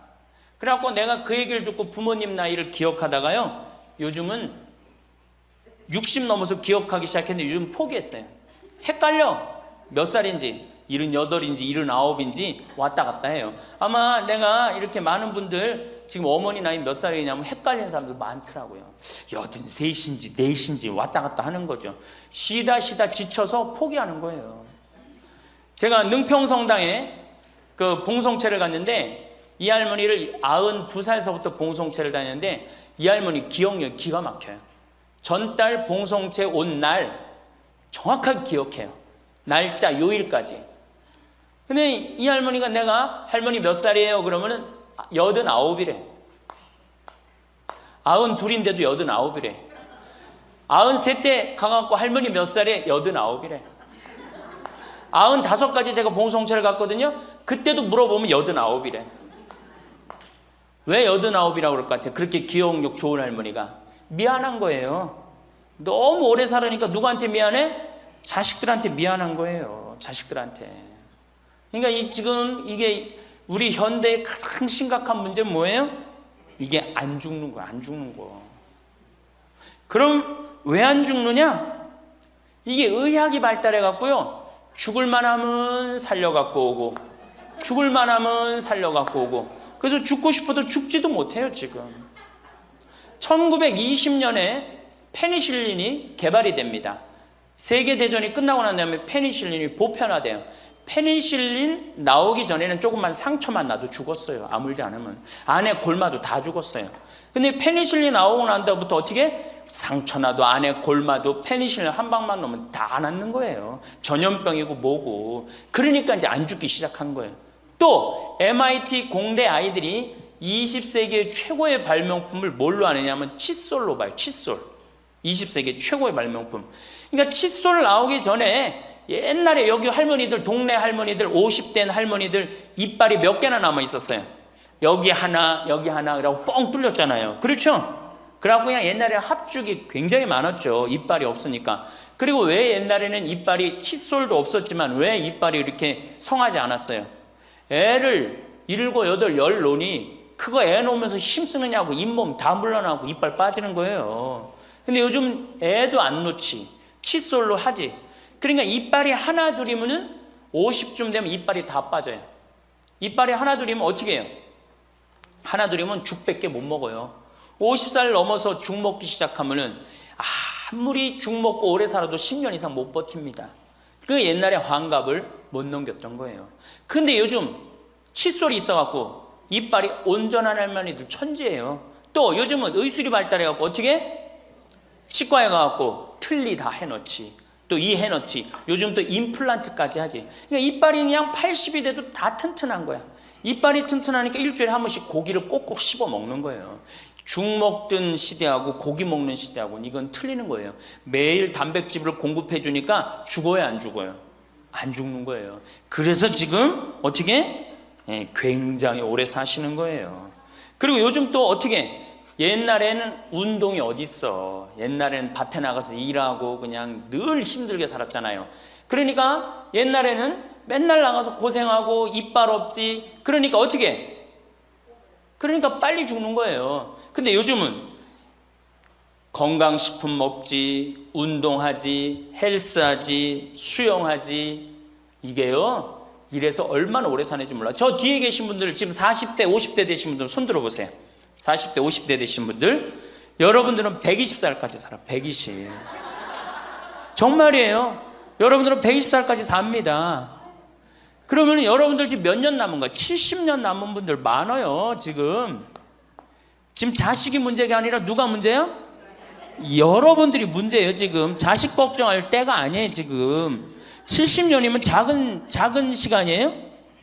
70년이면 엄청나게 긴 시간이에요. 이 70년 동안 뭐하고 살 거냐? 이거 진짜 고민해야 돼요. 이렇게 오래 살 줄 모르고 노년에 대한 준비 안 하신 분들이, 이 노년에 대한 준비를 하신 분들은 과연 몇이나 되고 노년을 준비 안 하신 분들은 얼마나 될까? 내가 보기엔 노년 제대로 준비한 사람들 10%도 안 돼요. 우리는 노년을 어떻게 준비하면 된다고 생각했어? 자식 하나 잘 키우면은 노년 준비 잘한다고 생각하고 있는 거예요. 근데 우리나라가 이 자식 교육의 맹목적이죠. 맹목적입니다. 이 세계에서 자식한테 이렇게 맹목적인 나라 없어요, 세계에서. 그러면은 우리 할머니들, 할아버지들이 왜 자식 교육을 맹목적으로 시켰느냐? 1900년도에 조선이 무너져 버려요. 그렇죠? 1900년도에 조선이 무너져 버려요. 그럼 조선 무너지기 전에 500년 동안 양반 상놈이 있었어. 그러니까 양반하고 상놈이 있었는데, 여기 계신 분들 뭐 다 지금 족보 있다고 그러죠? 나도 사실은 우리 집 족보 있다고 그러지만은 이게 얼마나 믿어야 될지 몰라. 왜냐하면은 조선시대 양반이 10%밖에 안 됐어요. 100명 중에 10명만 양반이었어요. 충청도가 10%, 경상도는 4%밖에 안 됐어요. 그러면 90%는 다 뭐야? 상민이야, 상민. 노예든 노비든 뭐 백정이든 전부 다 서름 받고 살았어요. 옛날에 노비가 얼마나 서름을 받고 살았느냐면은 말을 타고 지나가다가도 양반 집을 지나가면은 양반 이 담이 시작되는 곳에서 말에서 내려야 돼요. 말 타고 양반 못 지나가요. 그러면은 말 타고 말을 끌고 가다가 양반 담이 끝나는 데서 다시 타고 갔어요. 만약에 그냥 말 타고 지나가다가 걸리면은 멍석마리로 맞았어요. 그러니까 그냥 수백 년 동안 서러웠던 게 1900년대 순식간에 무너져 버렸어. 양반, 상놈, 계급이 무너져 버렸단 말이야. 이제 뭐만 하면 출세할 수 있어? 공부만 하면 출세할 수 있었던 거예요. 공부만. 그러니까 그냥 공부만 하면 판검사 되면 모든 게 이제 내 원한, 그동안 수백 년 동안 쌓였던 원한 한을 다 풀 수 있다. 그래갖고 이제 나는 못 먹어도 논 팔고 소 팔고 정말 나 먹고 싶은 거 쓰고 싶은 거 못하는 한 있어도 누구는 교육시켜? 자식은 교육시키겠다 이거. 자식은. 그러니까 그냥 있는 돈 없는 돈 팔아서 마련해 갖고 여러분들 어떻게 했어요? 자식 공부를 시킨 게 바로 여러분들 세대예요. 여러분들이 정말로 내가 이렇게 오래 살 줄 모르고 자식 하나 출세시켜 갖고 그동안 수백 년 동안 서름을 다 날려버리겠다. 그래갖고 우리나라가 교육률이 세계에서 최고로 높았던 거예요. 근데 지금 젊은 사람들은 왜 그러는지도 모르고 지금은 무조건 그 전통을 이어받아갖고 자식한테 미쳐서 교육을 시키는 거고, 지금 젊은 사람 30대 40대는 할머니 할아버지들 세대는 그 서름을 날려버리고 싶어서 자식을 교육을 시켰던 거예요. 그렇게 이렇게 있는 돈 없는 돈 다 들여갖고 자식을 출세를 시켰어. 출세를 시키면 호강할 줄 알았는데 자식이 출세하면은 호강합니까 안 합니까? 제가 이제까지 사목 경험에 의하면은 출세한 자식일수록 부모를 더 안 모십니다. 출세한 자식일수록. 부모가 서울대학 연고대 정말 대학 졸업시켜갖고 내가 출세를 했어요. 그래갖고 집에 비데가 있어. 비데. 화장실에 가면 물 나오는 거 있죠? 비데도 있고 이태리 대리석도 있고. 집은 삐까번쩍하게 기가 막히게 했는데 늙은 우리 무식한 엄마는, 무식한 아버지는 그 집에 어울려요 안 어울려요? 그 집에 안 어울리는 거예요. 그러니까 안 어울리고 빨리 죽으면 차라리 다행인데 이게 안 어울리면서 죽지도 않고 그냥 그 집에서 귀신같이 왔다 갔다 한단 말이에요. 그러니까 자꾸 눈에 밟히는 거예요. 내가 평택에 있을 때 비닐하우스에서 사는 집이에요. 근데 이 집에 할머니 한 분이 사는데 파출부가 와서 밥을 해주는 거예요. 파출부가 밥 해주고 빨래 해주고 할머니 뒷바라지를 다 해주는 거예요. 그리고 집에 갈 때는 바깥에서 문을 잠고 가는 거예요. 신기한 거예요. 어떻게 저런 일이 벌어지느냐. 또 봉송체도, 성당 다녀고 봉송체도 하고. 알고 봤더니 아들이 서울에서 100억대 재산가야. 집은 정말 으리으리한 집이야. 근데 그 무식한 할머니가 그 집에 어울려요 안 어울려요? 안 어울리는 거야. 그러니까 이건 그래도 그 자식이 양심은 있어갖고 엄마는 내다버릴 수는 없고, 그러니까 서울에서 평택에다가 비닐하우스를 쳐갖고 파출부 하나 있어. 거기다 갖다 놓고 그냥 내다버릴 수는 없고 어떻게 그냥 그렇게 모시는 거예요. 그랬더니 내가 어느 노인대학에 오신 분들한테 이 강의를 했더니 할머니 한 분이 그런 얘기를, 안 버린 게 다행이다 그러는 거예요. 그걸로 만족하는 거예요. 안 버림을 당하는 것만 해도 다행이라고 그러는 거예요. 이게 기가 막힌 정말로 시대에 우리가 살고 있죠. 여기 우리 할머니 할아버지들 내 자식이, 특히 아들 자식, 내가 이 아들에 대한 아주 그 혐오감이 있는데, 아들 자식 출세시키면은 내가 호강할 것 같죠? 가만히 생각해봐요. 아들을 기가 막히게 잘 키워서 서울대학 나왔어, 의사가 됐어, 판검사가 됐어. 그러면은 어떤 할머니가 그래요. 아들 자식 잘 키우면 잘 키울수록 여우 같은 년이 나타나서 낚아채 간다는 거예요. 아들 자식을 잘 키우면 잘 키울수록 여우 같은 년이 나타나서 낚아채 간다는 거예요. 근데 가만히 생각해보니까 그 말이 맞는 것 같아요. 왜? 아니 의사하고 판검사면은 이쁘고 귀하게 자란 집 딸이 낚아채 갈 거 아니야. 다 그렇게 결혼하지 않아요? 그럼 그걸 어떻게 해? 그냥 자식 뺏기는 거예요. 그래서 딸을 둘 놓으면 금메달, 아들 하나 딸 하나 놓으면 은메달, 아들만 둘 놓으면 목메달이에요. 그래서 아들만 둘 놓으면 목메달이에요. 여기 얼마 전에 굉장히 재미난 통계가 나왔어요. 아들은 늙은 부모를 54% 구박한대요. 아들은 늙은 부모를, 며느리가 14% 구박한대요. 딸이 11% 구박한대요. 그러니까 아들 하나 딸 하나 있으면 늙어서 구박을 얼마나 받아? 55% 구박 받는 거야. 그렇죠? 근데 아들만 둘이면 어떻게 되는 거야? 곱하기 2 하면 되는 거예요. 여기다가. 그럼 몇 퍼센트 구박받아? 108% 구박받는 거예요. 그러니까 아들 있다고 좋아하는 시대는 끝났다. 아들 있다고 좋아하는 시대는. 그리고 잘 키운 아들일수록 누가 나타나서 낚아채 간다?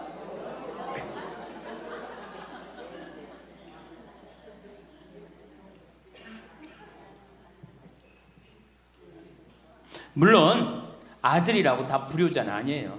물론 제가 이렇게 목욕탕 이렇게 가보면은요, 정말 기가 막힌 아들을 많이 봐요. 80, 90된 아버지를 60된 아들이 모시고 와갖고 다 때 밀어드리고, 그 다음에 온탕에 들어갈 때도 손 한번 대보고 아버지 여기 괜찮다고 그러고, 끝나면 또 온몸에 로션 다 발라주고 이 옷 입혀가는 그런 자식들 참 많이 봐요. 기가 막힌 효자들도 있어요. 또 음식점에 가보면은 큰 늙은 그냥 꼬부랑 할머니 모시고 와갖고 고기 구워서 입에 넣어드리는 자식들도 참 많이 봐요. 그렇게 효도하는 자식들도 있는데 그 몇 퍼센트냐? 10% 이상 넘지 않을 거려.